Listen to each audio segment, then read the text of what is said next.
Student, সবাইকে শুভেচ্ছা জানাচ্ছি পদার্থবিজ্ঞান প্রথম পত্রের তৃতীয় অধ্যায় অর্থাৎ গতিবিদ্যার লেকচারে। আজকের ক্লাসটা এই অধ্যায়ের প্রথম ক্লাস। এই কারণে আজকের ক্লাসে আমি তোমাদের এই অধ্যায় সম্পর্কে একটু ধারণা দিয়ে নিতে চাই আগে, যে এই অধ্যায়ে আসলে আমরা কি কি জিনিস পড়তে যাচ্ছি। তো কাইনেমেটিক্স বা গতিবিদ্যায় আমরা আসলে দুইটা গতি সম্পর্কে ধারণা লাভ করব। একটা হচ্ছে ওয়ান ডাইমেনশনাল মোশন বা একমাত্রিক গতি, আর একটা হচ্ছে টু ডাইমেনশনাল মোশন বা দ্বিমাত্রিক গতি। তোমরা 9-10-এ দ্বিমাত্রিক গতি সম্পর্কে তেমন কোনো ধারণা লাভ করে আসো নাই। তোমরা যে পড়াশোনাটুকু 9-10-এ করে আসছো সেটা হচ্ছে শুধুমাত্র একমাত্রিক গতির উপর।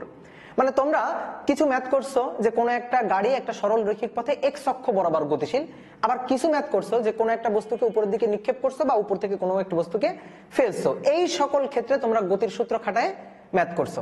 তার মানে কোন একটা কণার গতি শুধুমাত্র এক্স অক্ষ বরাবর, কোন একটা কণার সরণ বেগ ত্বরণ শুধুমাত্র হয় এক্স অক্ষ বরাবর, নয়তো শুধুমাত্র ওয়াই অক্ষ বরাবর। কখন? ওই যে যখন উপরে নিক্ষেপ করতেছো বা উপর থেকে নিচে ফেলতেছো। তাহলে দেখো, হয় ওয়াই অক্ষ বরাবর নয়তো এক্স অক্ষ বরাবর, মানে একটা নির্দিষ্ট অক্ষে, অর্থাৎ একমাত্রিক গতি। তোমরা দ্বিমাত্রিক গতি নিয়ে পড়াশোনা করো না, মানে এমন কোন একটা বস্তুর গতি যেখানে এক্স অক্ষ বরাবর তার সরণ থাকবে, বেগ থাকবে, ত্বরণ থাকবে, ওয়াই অক্ষ বরাবর সরণ বেগ ত্বরণ থাকবে, এরকম কোন ক্ষেত্র নিয়ে তোমরা 9-10-এ আলোচনা করে আসো না। তো আমরা ইন্টারমিডিয়েটে নতুন এই জিনিসটা পড়বো যে দ্বিমাত্রিক গতি, গতিবিদ্যার অধ্যায়ে নতুন আমাদের এই টপিকটা পড়তে হবে। তো এর পাশাপাশি আমরা একমাত্রিক গতি সম্পর্কে আগে একটু প্রথমে আলোচনা করে নিব। আমরা একেবারে মানে শুরু থেকে শুরু করব যে 9-10-এ তোমরা কি পড়ে আসছো এটা আসলে আমি জানি না, ধরে নিচ্ছি যে আমি জানি না। তো আমি একেবারে গোড়া থেকে শুরু করব, সেই সরণ, তারপরে দূরত্ব, বেগ, ত্বরণ, এখান থেকে শুরু করব। এই জিনিসগুলো আমি তোমাদের চেনাবো, তারপরে আস্তে আস্তে আস্তে আস্তে আমরা দ্বিমাত্রিক গতিতে চলে যাব। তো দ্বিমাত্রিক গতিকে বলা হয় প্রাস, অর্থাৎ প্রাসের গতি। এই জিনিসটা নিয়ে আমরা এই অধ্যায়ের লাস্টের দিকে আলোচনা করব। তো আমরা বুঝতে পারলাম যে এই অধ্যায়ে আসলে আমরা কি কি জিনিস পড়তে যাচ্ছি। তো চলো, আজকে আমরা হচ্ছে মেইনলি গতি সংক্রান্ত যে টার্মগুলো আছে, অর্থাৎ সরণ, দূরত্ব, বেগ, ত্বরণ, এই যে টার্মগুলো আছে এই টার্মগুলো সম্পর্কে পড়বো। এবং 9-10-এ আমরা কিছু গতির সূত্র প্রমাণ করে আসছিলাম, সেই গতির সূত্রগুলো আমরা প্রমাণ করব। 9-10-এ আমরা যেভাবে প্রমাণ করছিলাম সেইভাবে প্রমাণ করব। এবং পাশাপাশি আমরা নতুন আর একটা জিনিস শিখছি, সেটা হচ্ছে ক্যালকুলাস। তো আমরা ক্যালকুলাস দিয়েও এই গতির সূত্রগুলা প্রমাণ করব। তো আজকের আমাদের ক্লাসে যে পড়ার টপিকগুলো, সেই পড়ার টপিকগুলো হচ্ছে এইটা। তো চলো আমরা এক এক করে শুরু করি। গতির সূত্রগুলো পড়ার আগে আমাদের গতি সংক্রান্ত কিছু টার্মসের সাথে আগে একটু পরিচিত হয়ে নেওয়া লাগবে। তো এই টার্মগুলো সম্পর্কে যদি খুব ভালো ক্লিয়ার আইডিয়া না থাকে, প্রপার আইডিয়া না থাকে, তাহলে গতির সূত্রগুলো কিন্তু আমরা খুব ভালো করে বুঝতে পারবো না, এবং পরবর্তীতে এই গতির সূত্রগুলো খাটায় ম্যাথও কিন্তু আমরা খুব ভালোভাবে করতে পারবো না। এই কারণে গতির সূত্রগুলো খুব ভালো করে বোঝার জন্য এবং ম্যাথ করার জন্য অবশ্যই গতি সংক্রান্ত এই টার্মগুলোর সাথে আমাদের খুব ভালো করে পরিচয় থাকা উচিত। তো এই টার্মগুলোর মধ্যে কি কি আছে? প্রসঙ্গ কাঠামো, প্রথমটা হচ্ছে প্রসঙ্গ কাঠামো। তারপরে আছে দূরত্ব, সরণ, দ্রুতি, বেগ, গড় দ্রুতি, তাৎক্ষণিক বেগ, তাৎক্ষণিক দ্রুতি, ত্বরণ, গড় ত্বরণ, ইত্যাদি ইত্যাদি। তা আমরা একেবারে গোড়া থেকে শুরু করবো, একেবারে বেসিক থেকে শুরু করব, যাতে আমরা খুব সহজে এই জিনিসগুলো বুঝতে পারি। 9-10-এও তোমরা হালকা পাতলা একটু পড়ে আসতো, তো ওই জিনিসগুলো আবার একটু ঝালাই দিয়ে নাও। তাহলে প্রথমে আমরা শুরু করে হচ্ছে প্রসঙ্গ কাঠামো। প্রসঙ্গ কাঠামো, প্রসঙ্গ কাঠামো কাকে বলে? প্রসঙ্গ কাঠামো কাকে বলে এটা বোঝার আগে আমরা একটা উদাহরণ চিন্তা করি। মনে করো এই হচ্ছে একটা রাস্তা, এই রাস্তায় একটা গাড়ি যাচ্ছে, একটা গাড়ি কোন একজন চালক চালায় যাচ্ছে। এই গাড়িটার বেগ হচ্ছে 25 মিটার পার সেকেন্ড, এবং আমি বললাম যে এই গাড়িটা হচ্ছে 8 মিটার দূরে আছে, এই কথাটা আমি বললাম। এখন আমি যদি তোমাকে বলি গাড়িটা 8 মিটার দূরে আছে, কোত্থেকে 8 মিটার দূরে আছে? তুমি আমাকে জিজ্ঞেস করবে না ভাই কোত্থেকে 8 মিটার দূরে আছে? তাহলে কিন্তু আমার তখন বলতে হবে এই গাড়িটা 8 মিটার দূরে আছে, এই যে রাস্তার পরে এখানে একটা গাছ আছে, এই গাছ থেকে 8 মিটার দূরে আছে। এই যে আমি এইভাবে বলে দিলাম। তাহলে দেখো, তুমি এই গাড়ির অবস্থানটা বের করলা কার সাপেক্ষে? এই গাছের সাপেক্ষে। গাছ থেকে সে 8 মিটার দূরে আছে। অন্য কোন একটা বিন্দু থেকে মনে করো যে এখানে একটা লোক আছে, এখানে একটা লোক আছে, সেই লোকটা থেকে হচ্ছে 4 মিটার দূরে আছে, এই গাড়িটা হচ্ছে 4 মিটার দূরে আছে। আমি বললাম 4 মিটার দূরে আছে, কার সাপেক্ষে বললাম? এই লোকটার সাপেক্ষে এই জিনিসটা বললাম। তাহলে এই গাড়ির অবস্থানটা এইটা আমি একবার এই গাছের সাপেক্ষে বলতেছি, একবার এই লোকের সাপেক্ষে বলতেছি। তো এই গাছের সাপেক্ষে যখন আমি চিন্তা করতেছি, যখন এই গাড়ির অবস্থান আমি নির্ণয় করতেছি বা বর্ণনা করতেছি, তখন এই গাছটাই হচ্ছে প্রসঙ্গ কাঠামো। এই প্রসঙ্গ কাঠামো ধরে, গাছটাকে প্রসঙ্গ কাঠামো ধরে আমি এই গাড়ির অবস্থানটা বা বেগটা বর্ণনা করতে পারছি। ক্লিয়ার? ব্যাপারটা বুঝতে পারছো? ঠিক একইভাবে এই লোকটার সাপেক্ষে আমি যখন দূরত্ব বলতেছি, তখন এই লোকটা হচ্ছে এই গাড়ির গতি বর্ণনা করার জন্য প্রসঙ্গ কাঠামো। তাহলে ত্রিমাত্রিক কার্তেশীয় স্থানাঙ্ক ব্যবস্থায় যে বিন্দু বা যে কাঠামোর উপর ভিত্তি করে আমি কোনো একটা গতিশীল বস্তুর গতির বর্ণনা করি, তার অবস্থান নির্ণয় করি, তার বেগ, সরণ, ত্বরণ ইত্যাদির বর্ণনা করি, তাহলে সেই বিন্দুটাকে বা সেই কাঠামোটাকে বলা হয় হচ্ছে প্রসঙ্গ কাঠামো। এখন প্রসঙ্গ কাঠামো যে কোনো কিছুই হতে পারে, রাস্তার ধারের একটা গাছ হতে পারে, রাস্তার ধারের ওই গাছে বসা কোনো একটা পাখি হতে পারে, তুমি হতে পারো, যে কোনো কিছু আসলে প্রসঙ্গ কাঠামো হতে পারে। তো এই প্রসঙ্গ কাঠামোকে দুইটা ভাগে ভাগ করা যায়, একটা হচ্ছে জড় প্রসঙ্গ কাঠামো আর একটা হচ্ছে অজড় প্রসঙ্গ কাঠামো। এই জিনিসগুলো নিয়ে পরবর্তীতে আমরা আরো একটু বিস্তারিত পড়াশোনা করব। এই জিনিসগুলো অনেক ডিটেলস আলোচনার দাবি রাখে। প্রসঙ্গ কাঠামো আর কি রেফারেন্স ফ্রেম, এটা অনেক বিস্তর একটা বিষয়, আলোচনা করতে গেলে আসলে অনেক কিছু আলোচনা করা যায়। তো আপাতত তুমি এইটুকু জেনে রাখো যে প্রসঙ্গ কাঠামো হচ্ছে সেই বিন্দু যে বিন্দু সাপেক্ষে আমি কোন একটা গতিশীল বস্তুর গতির বর্ণনা করে থাকি, তার অবস্থানটা নির্ণয় করে থাকি। তো এটা আমরা গেল প্রসঙ্গ কাঠামোর আলোচনাটা করলাম। এবার এখানে গুরুত্বপূর্ণ দুইটা জিনিস আছে, একটা হচ্ছে সরণ আর একটা হচ্ছে দূরত্ব। দূরত্ব ও সরণ আমরা একটু লিখে নিই। দূরত্ব আর একটা হচ্ছে সরণ। দূরত্ব সরণ অনেকটা একই রকম, কিন্তু এদের মধ্যে একটু পার্থক্য আছে। পার্থক্যটা কি? যে কোনো দিকে কোন একটা বস্তু যতটুকু পথ অতিক্রম করে, যতটুকু পথ অতিক্রম করে এক্সাক্ট তার পথের দৈর্ঘ্যটা, এটাকে বলা হয় হচ্ছে দূরত্ব। তাহলে সরণটা কি? সরণ হচ্ছে একটা নির্দিষ্ট দিকে বস্তুর অবস্থানের পরিবর্তন। যে কোনো দিকে বস্তুর অবস্থানের পরিবর্তন বা পথের দৈর্ঘ্যকে বলা হয় দূরত্ব, কিন্তু যখন এর সাথে একটা নির্দিষ্ট দিক যুক্ত হবে তখন সেটা হয়ে যাবে হচ্ছে সরণ। আমি একটা উদাহরণ দিয়ে বলি, তাহলে তুমি খুব ভালো করে বুঝতে পারবা। মনে করো এটা হচ্ছে এ বিন্দু আর এইটা হচ্ছে বি বিন্দু। এ বিন্দু থেকে তুমি বি বিন্দুতে যাবা, তো তুমি মনে করো এরকম আঁকা বাঁকা পথেও যাইতে পারো, এইভাবেও যাইতে পারো, আবার সোজাও যাইতে পারো। তো তুমি মনে করো এরকম আঁকা বাঁকা পথে গেলা, তো যখন তুমি এরকম আঁকা বাঁকা পথে হেঁটে যাবা তখন এই যে পথটা, এই পথের দৈর্ঘ্যটা, এটাই হবে তোমার জন্য দূরত্ব। ঠিক আছে, এটাই হবে তোমার জন্য দূরত্ব। কিন্তু আমি যদি বলি এ থেকে তুমি বি বিন্দুতে গেলা, সরণ কত? তাহলে সরণ কিন্তু এই পথের দৈর্ঘ্যটা এটা হবে না। সরণ হবে হচ্ছে তুমি যে বিন্দুতে ছিলা এবং যে বিন্দুতে পৌঁছালা, এই দুই বিন্দুর মধ্যে লম্বালম্বী এই যে সরল রৈখিক দূরত্বটা, এটাই হবে হচ্ছে সরণ। তাহলে সরণের একটা নির্দিষ্ট দিক আছে। এই যে এটা হচ্ছে আদি বিন্দু, এটা হচ্ছে শেষ বিন্দু, দিকটা হচ্ছে আদি বিন্দু থেকে শেষ বিন্দুর দিকে, তাহলে এইটা হচ্ছে সরণ। বুঝতে পারছি ব্যাপারটা? তাহলে একটা জিনিস দেখো, এখান থেকে কিন্তু একটা কথা আমরা বলতে পারি যে এ বিন্দু থেকে বি বিন্দুতে যত পথেই যাওয়া যাক না কেন, যত পথেই তুমি যাও না কেন, সবচেয়ে কম দূরত্বের যে পথটা সেটাই আসলে সরণ। দেখো একেবারে লম্বালম্বী শর্টকাট দূরত্ব, ঠিক আছে, এই দূরত্ব এটা হচ্ছে সরণ। তা আমি কি বলতেছি যে এই বিন্দু থেকে তুমি বি বিন্দুতে যে কোনো পথে যাও না কেন, তাহলে একেবারে লম্বালম্বী যে শর্টকাট ডিস্টেন্সটা, শর্টকাট দূরত্বটা, এই দূরত্বটাই হচ্ছে সরণ। বোঝা গেল ব্যাপারটা? তাহলে সরণ এবং দূরত্বের মধ্যে পার্থক্যটা আমরা বুঝতে পারছি। সরণ হচ্ছে ভেক্টর রাশি আর দূরত্বটা হচ্ছে স্কেলার রাশি। দূরত্ব হচ্ছে এক্সাক্ট তুমি কতটুকু গেছো, সে তুমি এক বিন্দু থেকে আরেক বিন্দুতে যেভাবে যাও না কেন, মনে করো এইভাবে গেলা, মনে করো এই বিন্দু থেকে এরকম একটা বৃত্তাকার পথে ঘুরে এখানে আসলা, এটা হচ্ছে একটা বৃত্তাকার পথ। তাহলে এই বিন্দু থেকে এখান থেকে যাত্রা শুরু করে বৃত্তাকার পথে ঘুরে তুমি এখানে আসলা, তাহলে পুরো এই বৃত্তের পরিধি, এই পরিধিটা হচ্ছে তোমার জন্য দূরত্ব। এবার আমি যদি বলি তোমার সরণ কত, তাহলে তোমার সরণ কিন্তু শূন্য, তোমার কিন্তু কোনো সরণ হয়নি, কারণ তুমি কোথায় ছিলা? এই বিন্দুতে ছিলা। কোথায় পৌঁছাইছো? এই বিন্দুতে পৌঁছাইছো। তাহলে এই বিন্দু থেকে এই বিন্দুর যে শর্টকাট ডিস্টেন্সটা, লম্বালম্বী যে দূরত্বটা, এটা কিন্তু শূন্য। এই কারণে এই ক্ষেত্রে তোমার সরণ হয়ে যাচ্ছে শূন্য। তাহলে সরণের ব্যাপারটা আমরা বুঝতে পারছি, দূরত্বের ব্যাপারটা বুঝতে পারছি। দূরত্বকে ইংরেজিতে বলা হয় হচ্ছে ডিস্টেন্স, এটা একটু লিখে দিই, ডিস্টেন্স। আর সরণকে বলা হয় হচ্ছে ডিসপ্লেসমেন্ট, ডিসপ্লেসমেন্ট। তাহলে এটা হচ্ছে সরণ আর এটা হচ্ছে দূরত্ব। ঠিক আছে, একটা হচ্ছে স্কেলার রাশি আর একটা হচ্ছে ভেক্টর রাশি। এবার দেখো, সরণের পরিবর্তনের হারকে বলা হয় হচ্ছে বেগ, আর দূরত্বের পরিবর্তনের হারকে বলা হয় হচ্ছে দ্রুতি। তাহলে দ্রুতি হচ্ছে স্কেলার রাশি আর বেগ হচ্ছে ভেক্টর রাশি, ভেলোসিটি হচ্ছে ভেক্টর রাশি। তাহলে এবার আমরা একটু লিখে ফেলি। দেখো এই সংজ্ঞাগুলো কিন্তু আমি লিখে দিচ্ছি না, এই যে দূরত্বের সংজ্ঞা, তারপরে সরণের সংজ্ঞাগুলো কিন্তু আমি লিখে দিচ্ছি না। এই সংজ্ঞাগুলো তোমরা একটা বই পাইছো, বইতে দেখো সংজ্ঞাগুলো খুব সুন্দর করে লেখা আছে, এই কারণে আমি ব্যাপারগুলো জাস্ট বুঝাই দিচ্ছি। তাহলে এবার দেখো, যে দূরত্ব থেকে আসে হচ্ছে দ্রুতি, দ্রুতি, ঠিক আছে, স্পিড, স্পিড। আর সরণ, এই সরণ থেকে আসে হচ্ছে বেগ, বেগ হচ্ছে ভেলোসিটি, ভেলোসিটি। তাহলে সংজ্ঞাটা কি হবে? সংজ্ঞাটা হচ্ছে সরণের পরিবর্তনের হারকে বেগ বলে, মানে নির্দিষ্ট দিকে সরণ হয়, তাহলে নির্দিষ্ট দিকে কোনো বস্তুর অবস্থানের পরিবর্তনের হারকে বেগ বলে। ঠিক আছে, নির্দিষ্ট দিকে কোনো বস্তুর অবস্থানের পরিবর্তনের হারকে বেগ বলে। আর যে কোনো দিকে বস্তুর অবস্থানের পরিবর্তনের হারকে দ্রুতি বলে, বা সহজ কথায় দূরত্বের পরিবর্তনের হারকে দ্রুতি বলে। ঠিক আছে, তাহলে দূরত্বের পরিবর্তনের হার দ্রুতি, সরণের পরিবর্তনের হার হচ্ছে বেগ। দ্রুতি কি রাশি? স্কেলার রাশি। আর বেগ কি রাশি? ভেক্টর রাশি। এবার দ্রুতিকে, এবার আসো মেইন আলোচনায়, দ্রুতিকে আমরা দুইটা ভাগে ভাগ করতে পারি, দ্রুতিকে দুইটা ভাগে ভাগ করা যায়। একটা হচ্ছে গড় দ্রুতি এভারেজ স্পিড, আর একটা হচ্ছে তাৎক্ষণিক দ্রুতি। ঠিক একইভাবে বেগকে আমরা দুইটা ভাগে ভাগ করতে পারি, একটা হচ্ছে গড় বেগ আর একটা হচ্ছে তাৎক্ষণিক বেগ। তাহলে গড় বেগ বা এভারেজ ভেলোসিটি, আর একটা হচ্ছে তাৎক্ষণিক বেগ। এই যে দুইটা ভাগে ভাগ করা যায়।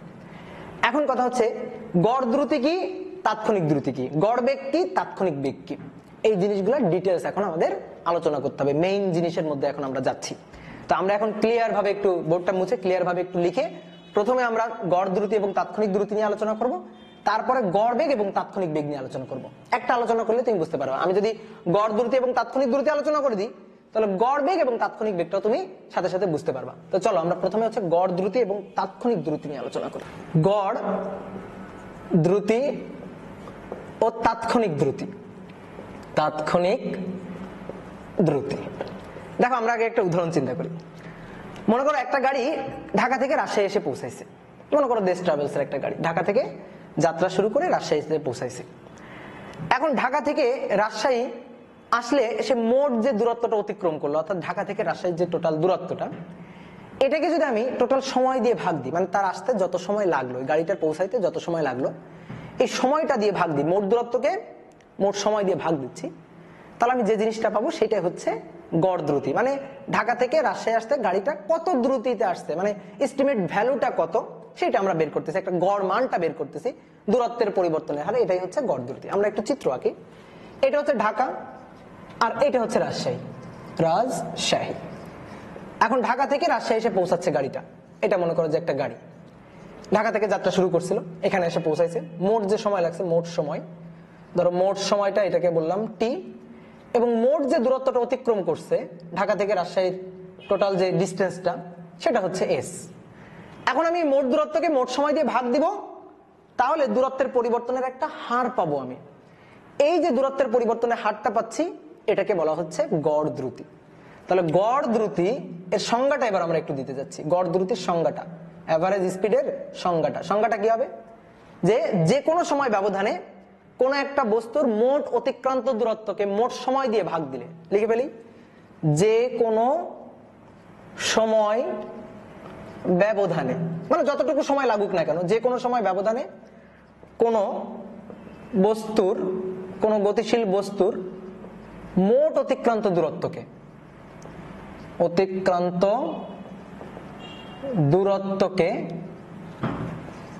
মোট সময় দিয়ে ভাগ দিলে যা পাওয়া যায় তাকে গড় দ্রুতি বলে। সহজ কথায় মোট অতিক্রান্ত দূরত্বের পরিবর্তনের হার। তাহলে এখান থেকে আমরা এই যে গড় দ্রুতি, ভি দিয়ে দ্রুতিটাকে প্রকাশ করি, উপরে এরকম বার চিহ্ন দিয়ে গড় দ্রুতিটা লিখলাম। তাহলে ভি বার এইটা ইকুয়াল টু হবে হচ্ছে টোটাল অতিক্রান্ত দূরত্ব এস ডিভাইডেড বাই টোটাল অতিক্রান্ত সময় টি। তাহলে ভি বার এটা ইকুয়াল টু হচ্ছে এস ডিভাইডেড বাই টি। তো দেখো এই যে আমরা গড় দ্রুতিটা বের করে ফেললাম। এখন কথা হচ্ছে এই যে গড় দ্রুতি, এটা নিয়েই কি গাড়ি সব সময় চলছে? তুমি একটু চিন্তা করে দেখো তো, গাড়িটা কি, তুমি একটা নির্দিষ্ট মান পাবে এখানে। মনে করো ঢাকা থেকে রাজশাহীর যে দূরত্বটা, এই দূরত্বটাকে আমি ধরলাম, সাপোজ ধরলাম হচ্ছে 500 কিলোমিটার, এটা আমি ধরলাম। সময় লাগছে মনে করো যে 5 ঘন্টা, ঠিক আছে? এখন আমি যদি বলি যে দ্রুতি কত, গাড়িটা কত দ্রুতিতে এসে চলছে বা কত দ্রুতিতে পৌঁছাইছে, তাহলে তুমি দেখো এখান থেকে বলবা যে এটা হচ্ছে 100 কিলোমিটার পার আওয়ার, এত সময় মানে এই দ্রুতি নিয়ে এসে আসছে। তো এখন দেখো খেয়াল করে, এই যে তুমি দ্রুতিটা বের করলা, গাড়ি কি সবসময় এই দ্রুতি নিয়ে চলছে? একটু চিন্তা করে দেখো তো, সবসময় কি গাড়ির দ্রুতি এটা ছিল? না। গাড়ি যখন ঢাকা থেকে যাত্রা শুরু করছে তখন একটু জ্যাম ছিল, তখন কিন্তু খুব আস্তে আস্তে আস্তে আস্তে চলছে, তখন কিন্তু এই 100 কিলোমিটার পার আওয়ার এই দ্রুতি নিয়ে গাড়িটা আসতে পারে না। তারপরে যখন মনে করো ফুড ভিলেজে এসে গাড়ি কিছুক্ষণ থেমেছিল, তখন কিন্তু তার দ্রুতি শূন্য ছিল, তখন কিন্তু গাড়ির কোনো দ্রুতি ছিল না। তারপরে নাটোর অতিক্রম করার পরে রাজশাহীর কাছাকাছি এসে গাড়ি কিন্তু অনেক জোরে টানছে, তখন কিন্তু কিছু কিছু জায়গায় তার যে দ্রুতিটা সেটা কিন্তু 100 কিলোমিটার পার আওয়ারের বেশি ছিল। তার মানে সব সময় কিন্তু গাড়ির দ্রুতিটা এটা ছিল না। এই যে মানটা আমি বের করছি, এটা হচ্ছে একটা গড় মান। এখন আমি চাচ্ছি কি, যে গাড়ির নির্দিষ্ট মুহূর্তের দ্রুতি কত সেইটা বের করতে যাচ্ছি, এক্সাক্ট একটা নির্দিষ্ট পয়েন্টের দ্রুতি কত ছিল এইটা আমি বের করতে যাচ্ছি। মনে করো গাড়ি যখন কি যমুনা ব্রিজের উপরে উঠছে, যমুনা ব্রিজের ঠিক মাঝখানে আছে, তখন আমি চাচ্ছি যে গাড়ির দ্রুতি কত এইটা বের করতে। তো এইটা কি এই মানটা হবে বলো তো? এই মানটা হবে না, এই মানটা হবে না, এটা তো একটা গড় মান। তাহলে আমরা যদি কোনো নির্দিষ্ট মুহূর্তের এক্সাক্ট দ্রুতিটাকে সঠিকভাবে বের করতে চাই তাহলে আমাদের তাৎক্ষণিক দ্রুতিটা লাগবে। এখন কথা হচ্ছে এই তাৎক্ষণিক দ্রুতিটা আমরা কিভাবে বের করতে পারি। তাহলে এর জন্য দেখো আমাদের ওই যে পদার্থবিজ্ঞান পাঠ প্রস্তুতি পর্বের লেকচারগুলো, এই লেকচারগুলোর একটু সাহায্য লাগবে, অন্তরীকরণ যোগজীকরণে একটু সাহায্য লাগবে। তুমি দেখো আমি একটু গ্রাফ দিয়ে বুঝাই। মনে করো এই গ্রাফে এইটা হচ্ছে টি আর এটা হচ্ছে এস, মানে এটা হচ্ছে দূরত্ব, অতিক্রান্ত দূরত্ব, আর এইটা হচ্ছে সময়। এখন মনে করো একটা গাড়ি এইভাবে চলছে, এরকম কোন একটা ভাবে চলছে। তুমি খেয়াল করে দেখো এই দূরত্বের পরিবর্তনের হার কিন্তু এই ক্ষেত্রে সবসময় একই হবে না। কেন একই হবে না? কারণ এটা হচ্ছে একটা বক্ররেখা।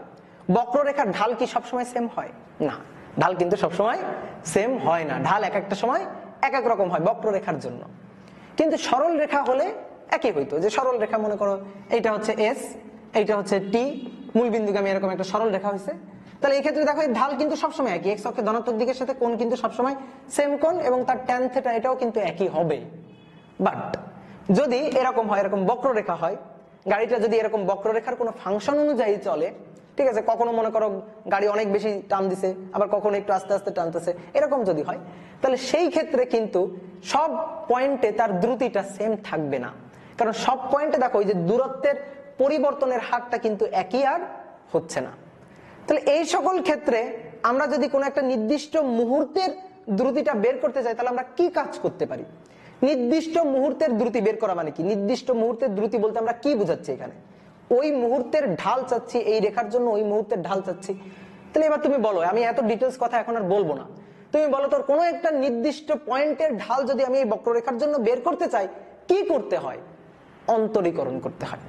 ব্যাপারটা হচ্ছে দেখো আগে আমরা যখন এই যে s ডিভাইডেড বাই টি দিছি, আসলে তো s ডিভাইডেড বাই টি না, ব্যাপারটা হচ্ছে এরকম যে s মাইনাস জিরো, মানে এখানে যখন রাজশাহীতে গাড়িটা পৌঁছায় গেল তখন অতিক্রান্ত দূরত্ব হচ্ছে s, আর আদিতে s ইকুয়াল টু ছিল জিরো, তাহলে s ইকুয়াল টু s মানে s minus zero, t equal two t, t equal two zero, তাহলে t মাইনাস জিরো। ব্যাপারটা তো এরকম যে s minus zero, t minus zero. তাহলে এটা ছিল এই যে ডেল s, এটা হচ্ছে ডেল t, এটা হচ্ছে v বার, মানে গড় দ্রুতির সূত্রটা। এখন আমাদের লাগবে হচ্ছে তাৎক্ষণিক দ্রুতি। তাহলে তাৎক্ষণিক দ্রুতি মানে অন্তরীকরণ করে কোন একটা নির্দিষ্ট পয়েন্টে ঢাল বের করা। মনে করো আমি এই পয়েন্টের দ্রুতিটা চাই, তাহলে এই পয়েন্টের দ্রুতি মানে ওইখানে একটা স্পর্শক আঁকবো এবং স্পর্শকে তার ঢালটা বের করবো। তো এই কাজটা কে করে? বক্ররেখার কোন একটা নির্দিষ্ট পয়েন্টের ঢাল আমি খুব সহজে কিভাবে বের করতে পারি? অন্তরীকরণের সাহায্যে বের করতে পারি। মানে দুইটা পয়েন্ট আগে দেখো যে অনেক বেশি ব্যবধান, রাজশাহী টু ঢাকা অনেক বেশি ব্যবধান, অত বেশি ব্যবধান নেওয়া যাবে না, আমাদের নিতে হবে খুব কাছাকাছি দুইটা পয়েন্ট, যে খুবই কাছাকাছি দুইটা পয়েন্ট। তাহলে খুবই কাছাকাছি দুইটা পয়েন্ট যখন আমি নিব তখন তাদের এই যে মধ্যবর্তী সময় ব্যবধানটা কেমন হবে দেখো তো, একটা হচ্ছে টি আর একটা হবে টি প্লাস খুব সামান্য বেশি ডিটি। তাহলে ব্যবধানটা কত হচ্ছে? ব্যবধানটা হচ্ছে ডিটি, এই ডিটিটা হবে টেন্স টু জিরো। তো ডিটিটা কি? সময় ব্যবধান। একটা পয়েন্টের টাইম টি আর একটা পয়েন্টের টাইম হচ্ছে টি প্লাস সামান্য বেশি ডিটি। তাহলে সময় ব্যবধানটা কত হচ্ছে? সময় ব্যবধান ডিটি হচ্ছে ডিটি টেন্স টু জিরো। সময় ব্যবধান শূন্যের কাছাকাছি, দেখো এই যে সময় ব্যবধানটা শূন্যের কাছাকাছি, দুইটা পয়েন্ট খুবই কাছাকাছি, অনেক কাছাকাছি, টেন্স টু জিরো কাছাকাছি। তাহলে তখন যদি আমি ঢাল বের করি তাহলে তখন আমরা কিভাবে ঢাল বের করি? লিমিটিং ভ্যালুর সাহায্যে বের করি। দেখো তো তখন আমরা এইভাবে লিখি না যে এই যে বেগ ভি, এটা ইকুয়াল টু হবে limit t tends to zero, limit t tends to zero del s divided by হচ্ছে ডেল t। তাহলে del s divided by del t তার কি ভ্যালু? Limiting value. এটাই তো অন্তরীকরণ করে কি বের করা হচ্ছে? বেগ বের করা হচ্ছে। বেগ মানে কি? দূরত্বের পরিবর্তনের হার, কোন একটা নির্দিষ্ট মুহূর্তের পরিবর্তনের হার মানে কি? ঢাল অন্তরীকরণ। বোঝা গেল ব্যাপারটা? এত ডিটেইলস কি এখন এখানে বলার দরকার আছে? যদি মনে করো এখানে তুমি না বুঝে থাকো তাহলে পদার্থবিজ্ঞান পাঠ প্রস্তুতি পর্বের লেকচারে চলে যাবা, গিয়ে ওইখান থেকে বক্ররেখার ঢাল বের করা দেখবা। ঠিক আছে, বক্ররেখার ঢালটা বের করা দেখবা, আশা করি তুমি খুব সহজে বুঝতে পারবো। ওই একই কথা বারবার কিন্তু আর বলতে পারবো না। ঠিক আছে, ওকে। তাহলে দেখো এখান থেকে আমরা তখন লিখতে পারি যে কোন একটা নির্দিষ্ট মুহূর্তের যে দ্রুতিটা ভি, সেটা হবে হচ্ছে যখন limit T tends to zero, তখন কি আমরা ডেল এস লিখবো? কি লিখবো? DS divided by DT. এই দেখো সরণকে সময়ের সাপেক্ষে অন্তরীকরণ করে আমরা কি পাচ্ছি? কোন নির্দিষ্ট মুহূর্তের দ্রুতি পাচ্ছি। তাহলে তাৎক্ষণিক যে দ্রুতি তার সংজ্ঞাটা আমরা এভাবে দিতে পারি না? তাৎক্ষণিক তাৎক্ষণিক দ্রুতি। এর সংজ্ঞাটা এবার আমরা এইভাবে দিতে পারি না, সময় ব্যবধান শূন্যের কাছাকাছি হলে, সময় ব্যবধান শূন্যের কাছাকাছি হলে, কাছাকাছি হলে গড় দ্রুতির সীমান্তিক মানকে, দেখো এই যে সময় ব্যবধান শূন্যের কাছাকাছি হলে, সময় ব্যবধান শূন্যের কাছাকাছি হলে গড় দ্রুতি, এটা হচ্ছে গড় দ্রুতি। দেখো এই যে এতটুকু, এতটুকু কি, এতটুকু হচ্ছে এই যে গড় দ্রুতি ভি বার। তার কেমন ভ্যালু, সীমান্তিক ভ্যালু, ঠিক আছে, লিমিটিং ভ্যালু, এই যে লিমিট টি টেন্ডস টু 0। তাহলে সময় ব্যবধান শূন্যের কাছাকাছি হলে গড় দ্রুতির সীমান্তিক মানকে, সহজ কথা অন্তরীকরণ করলে, ঠিক আছে, সীমান্তিক মানকে তাৎক্ষণিক দ্রুতি বলে। এই যে তাৎক্ষণিক দ্রুতিটা আমরা বের করে ফেললাম। আর দ্রুতি কি রাশি? দ্রুতি হচ্ছে স্কেলার রাশি। তাহলে গড় দ্রুতি আর তাৎক্ষণিক দ্রুতিটা আমরা বুঝলাম। ঠিক একইভাবে গড় বেগ এবং তাৎক্ষণিক বেগটা আমাদের বুঝতে হবে। গড় বেগ এবং তাৎক্ষণিক বেগ, তাৎক্ষণিক বেগ একই রকম, গড় দ্রুতি এবং তাৎক্ষণিক দ্রুতির মতো, শুধু পার্থক্য হচ্ছে দ্রুতি হচ্ছে স্কেলার রাশি আর বেগ হচ্ছে ভেক্টর রাশি। বেগ সর্বদাই হচ্ছে সরণের পরিবর্তনের হার, আর দ্রুতি হচ্ছে এক্সাক্ট কতটুকু পথ অতিক্রম করছে অর্থাৎ দূরত্বের পরিবর্তনের হার। বোঝা গেছে ব্যাপারটা? তাহলে আমরা এখন একটু সংজ্ঞাটা আগে লিখে নিই। তাহলে গড় বেগ, তাহলে গড় বেগ কেমন হবে? গড় বেগ হবে হচ্ছে যে কোনো সময় ব্যবধানে, যে কোনো সময় ব্যবধানে মোট সরণকে মোট সময় দিয়ে ভাগ করলে, মোট সময় দিয়ে ভাগ করলে যা পাওয়া যায় তাকে গড় বেগ বলে।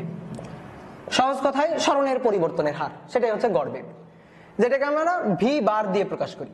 তাহলে আগের উদাহরণটা আমরা একটু চিন্তা করি। এই যে এখান থেকে ঢাকা থেকে রাজশাহী পৌঁছাইছে গাড়িটা। এখন দেখো ঢাকা থেকে রাজশাহীর পথ কিন্তু আঁকাবাঁকা পথ। এই আঁকাবাঁকা পথে পৌঁছাইলেও আমি একেবারে ঢাকা থেকে রাজশাহীর লম্বালম্বি যে শর্টকাট দূরত্বটা, ওটাই কিন্তু চিন্তা করবো, কারণ সরণ কিন্তু ওটাই।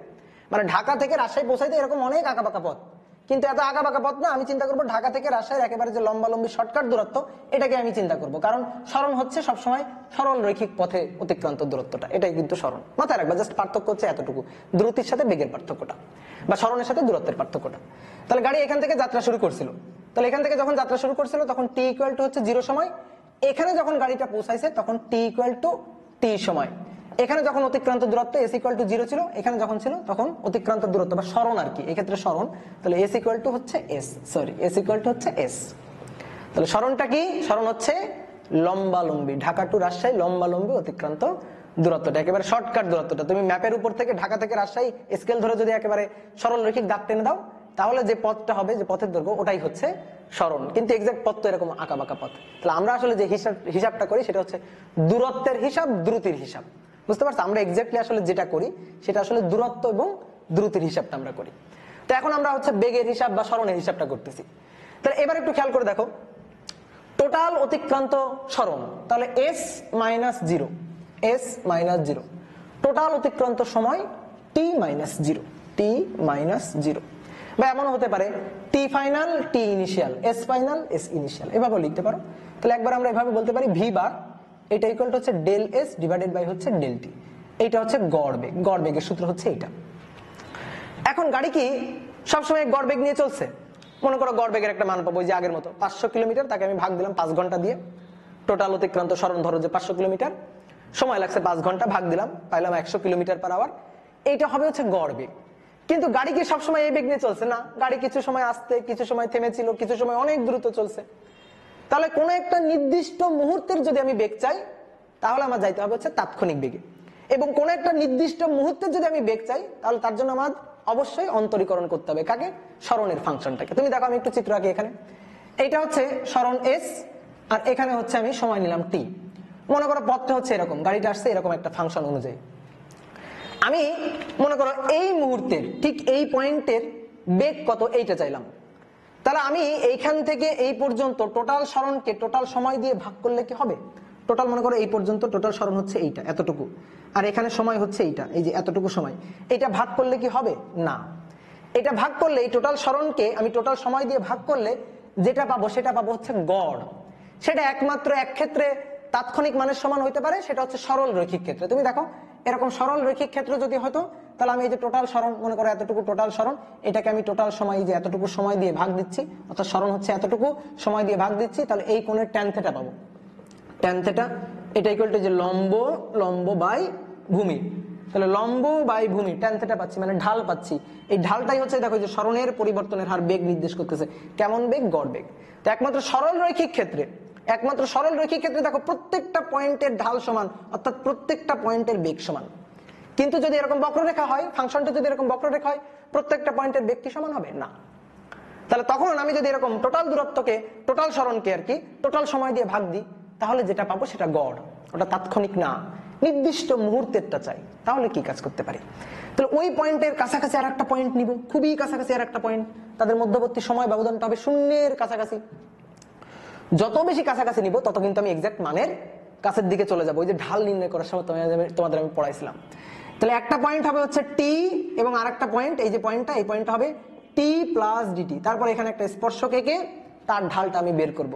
তো এটা আমরা কিভাবে বের করি? অন্তরীকরণের সাহায্যে। এখান থেকে আসলে অন্তরীকরণ আসে, ওই যে লিমিটিং ভ্যালু আর কি। তাহলে আমরা তখন এভাবে লিখতে পারবো যে এই যে বেগ, তাৎক্ষণিক বেগ, তাহলে তাৎক্ষণিক বেগ এটা হচ্ছে limit T tends to 0 del S divided by হচ্ছে ডেল টি। তাহলে del S divided by del T, এটা মানে হচ্ছে গড় বেগ ভি বার। দেখো এটা মানে হচ্ছে গড় বেগ ভি বার। তাহলে এর কেমন ভ্যালু? লিমিটিং ভ্যালু, মানে সীমান্তিক মান। তাহলে গড় বেগের সীমান্তিক মানকে তাৎক্ষণিক বেগ বলে। কখন? সময় ব্যবধান শূন্যের কাছাকাছি হলে। তাহলে আমরা এই জিনিসটা লিখে দিই এখন, তাৎক্ষণিক বেগ। তাহলে তাৎক্ষণিক বেগ হচ্ছে সময় ব্যবধান শূন্যের কাছাকাছি হলে গড় বেগের সীমান্তিক মানকে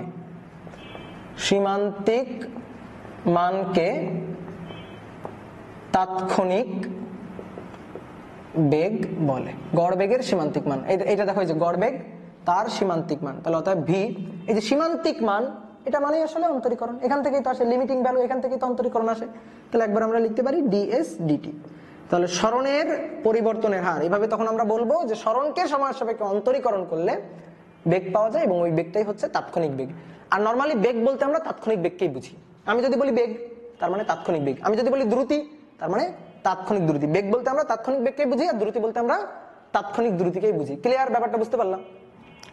যাদের এই জিনিসটা সম্পর্কে একটু ধোঁয়াশা ভাব থাকলো, তাদের কাছে রিকোয়েস্ট হচ্ছে পদার্থবিজ্ঞান পাঠ প্রস্তুতি পর্বে চলে যাবা, ওইখান থেকে বক্ররেখার ঢাল আর সরল রেখার ঢাল, এই দুইটা লেকচার দেখবা, তাহলে তুমি সবকিছু বুঝবা। এখন আমি যদি এখানে আবার ওই একই জিনিস, ডিটেল জিনিস পড়াইতে চাইতাম, তাহলে তো ওই এক খাটনি দুইবার করা লাগতো। ঠিক আছে? অনেকের কাছে বোরিং লাগতো। এই কারণে দেখো আমি এখন কিন্তু আর ডিটেলস কথাবার্তা বলি নাই, জাস্ট তোমাকে ধরে দিলাম। এখন তুমি যদি ভুলে যায় থাকো, তাহলে পদার্থবিজ্ঞান পাঠ প্রস্তুতি পর্ব ওইখান থেকে সরল রেখা এবং বক্ররেখার ঢাল কিভাবে আমরা বের করি, এই জিনিসটা একটু দেখে নাও। এখন দেখো ঠিক একইভাবে আমরা ত্বরণ এবং তাৎক্ষণিক ত্বরণেরও সংজ্ঞাটা দিতে পারি। তাহলে আমি যদি বলি যে কোনো সময় ব্যবধানকে বেগের পরিবর্তনকে আমি যদি যে কোনো সময় ব্যবধানে বেগের পরিবর্তনকে আমি যদি সময়ের পরিবর্তন দিয়ে ভাগ দিই, তাহলে যেটা পাবো সেটা হবে হচ্ছে গড় ত্বরণ। আর যদি সময় ব্যবধান শূন্যের কাছাকাছি হয়, তাহলে গড় ত্বরণের সীমান্তিক মানকেই বলা হয় হচ্ছে তাৎক্ষণিক ত্বরণ। একইভাবে এই সংজ্ঞাটা কিন্তু আমরা ত্বরণের ক্ষেত্রেও দিতে পারি। বোঝা গেল ব্যাপারটা? ত্বরণের ক্ষেত্রে আমরা এইভাবে সংজ্ঞাটা দিতে পারি। তো ত্বরণের ক্ষেত্রে দেখবা সংজ্ঞাটা তোমাদের বইতে খুব সুন্দর করে লেখা আছে, সংজ্ঞাগুলো পড়বা। এই সংজ্ঞাগুলো লাগবে হচ্ছে 1 মার্কের প্রশ্নের জন্য, এবং বোঝার জন্য তো অবশ্যই এই জিনিসগুলো লাগবে। এই জিনিসগুলো তুমি যদি খুব ভালো করে না বুঝো, দূরত্ব সরণের পার্থক্য যদি না বুঝো, দ্রুতি আর বেগের পার্থক্য যদি না বুঝো তুমি, তাহলে তো কিন্তু তুমি এর পরবর্তীতে ম্যাথগুলো করতে গেলে ঝামেলা লাগবা। তো আমরা এই জিনিসগুলো এখন বুঝলাম। এখন আমরা হচ্ছে গতির সূত্রগুলো প্রমাণ করব। 9, 10 আমরা যে গতির সূত্রগুলো পড়ে আসছিলাম, সমবেগের একটা সূত্র ছিল s = vt, তারপরে সমত্বরণের কয়েকটা সূত্র ছিল, s = ut + ½ at², v = u + at। এই সূত্রগুলো এবার আমরা প্রমাণ করব। তাহলে চলো আমরা প্রথমে সমবেগের ক্ষেত্রে সূত্রটা প্রমাণ করে ফেলি। সমবেগের গতির সূত্র। সমবেগের ক্ষেত্রে গতির সূত্রগুলো কি হয় সেই জিনিসটা আমরা দেখব। একটা গাড়ি একটা নির্দিষ্ট সরল রৈখিক রাস্তায় চলতেছে, অর্থাৎ সরল রৈখিক রাস্তায় তার সরণ হচ্ছে, কিন্তু সরণটা হচ্ছে সময়ের সাথে একটা নির্দিষ্ট হারে। তার বেগের মানটা হচ্ছে সর্বদাই ধ্রুবক, একটা নির্দিষ্ট হারে তার সময়ের সাথে সরণের পরিবর্তন হচ্ছে। তাহলে বেগের মানটা চেঞ্জ হচ্ছে না, বাড়তেছে না, কমতেছে না, সেম আছে, সেম রেট আছে। তো এরকম একটা ক্ষেত্র আমরা একটু চিন্তা করি, সমবেগে চলমান একটা গাড়ির ক্ষেত্র আমরা চিন্তা করি। মনে করো এইটা হচ্ছে একটা রাস্তা, সরল রৈখিক রাস্তা। তো এই রাস্তায় এইখানে একটা গাছ ছিল, এই গাছের গোড়ায় কোনো একজন পর্যবেক্ষক থেকে সে ঘটনাগুলো অবজার্ভ করছে, ধরো আমি অবজার্ভ করছি। তো গাড়িটা মনে করো যে এইখান থেকে যাত্রা শুরু করছিল, এইখান থেকে যাত্রা শুরু করছে t=0। তো যখন t=0 তখন কিন্তু এই লোকটার সাপেক্ষে তার কোনো সরণ, গাড়িটার কোনো সরণ হয়নি, তাহলে s=হচ্ছে 0। এরপরে গাড়িটা চলতেছে চলতেছে চলতেছে, একটা নির্দিষ্ট সময়ের সাথে নির্দিষ্ট হারে তার সরণের পরিবর্তন হচ্ছে। মনে করো 1 সেকেন্ড গেছে, গাড়িটা 1 সেকেন্ডে এখানে এসে পৌঁছাইছে, এখানে এসে পৌঁছাইছে, তার সরণ হয়েছে তখন যখন t=হচ্ছে 1 সেকেন্ড, তখন তার সরণ হয়েছে s, এটা হয়েছে 2 মিটার। মানে এইখান থেকে এই পর্যন্ত এই যে দূরত্বটা, এই দূরত্বটা হচ্ছে 2 মিটার। এর পরবর্তীতে মনে করো যে t= যখন হচ্ছে 2 সেকেন্ড হয়েছে, তখন গাড়িটার সরণ হয়েছে s= হচ্ছে 4 মিটার। মানে এইখান থেকে এই পর্যন্ত এই যে সরণটা, এই যে পথের দৈর্ঘ্যটা, এটা হচ্ছে 4 মিটার। তারপরে যখন t=3 সেকেন্ড হয়েছে, তখন তার সরণ s= হয়েছে 6 মিটার। মানে এখান থেকে এই পর্যন্ত এটা হচ্ছে 6 মিটার। তারপরে যখন t=4 সেকেন্ড হয়েছে, তখন তার সরণ হয়েছে s=8 মিটার। এইভাবে কিন্তু গাড়িটা চলতেছে। t=5 এ, t=5 সেকেন্ড, তখন s=হচ্ছে 10 মিটার। গাড়িটা এইভাবে চলতেছে। তাহলে দেখো সময়ের সাথে একটা নির্দিষ্ট হারে তার সরণের পরিবর্তন হচ্ছে, সেই নির্দিষ্ট হারটা হচ্ছে 2 মিটার পার সেকেন্ড। সময়ের সাথে নির্দিষ্ট হারে তার সরণের পরিবর্তনটা হচ্ছে, সেই সরণের পরিবর্তনের হার অর্থাৎ বেগ, সেটা হচ্ছে এই ক্ষেত্রে 2 মিটার পার সেকেন্ড। আমি একটু এই ক্ষেত্রে ছকটা তৈরি করি, তুমি দেখো তো।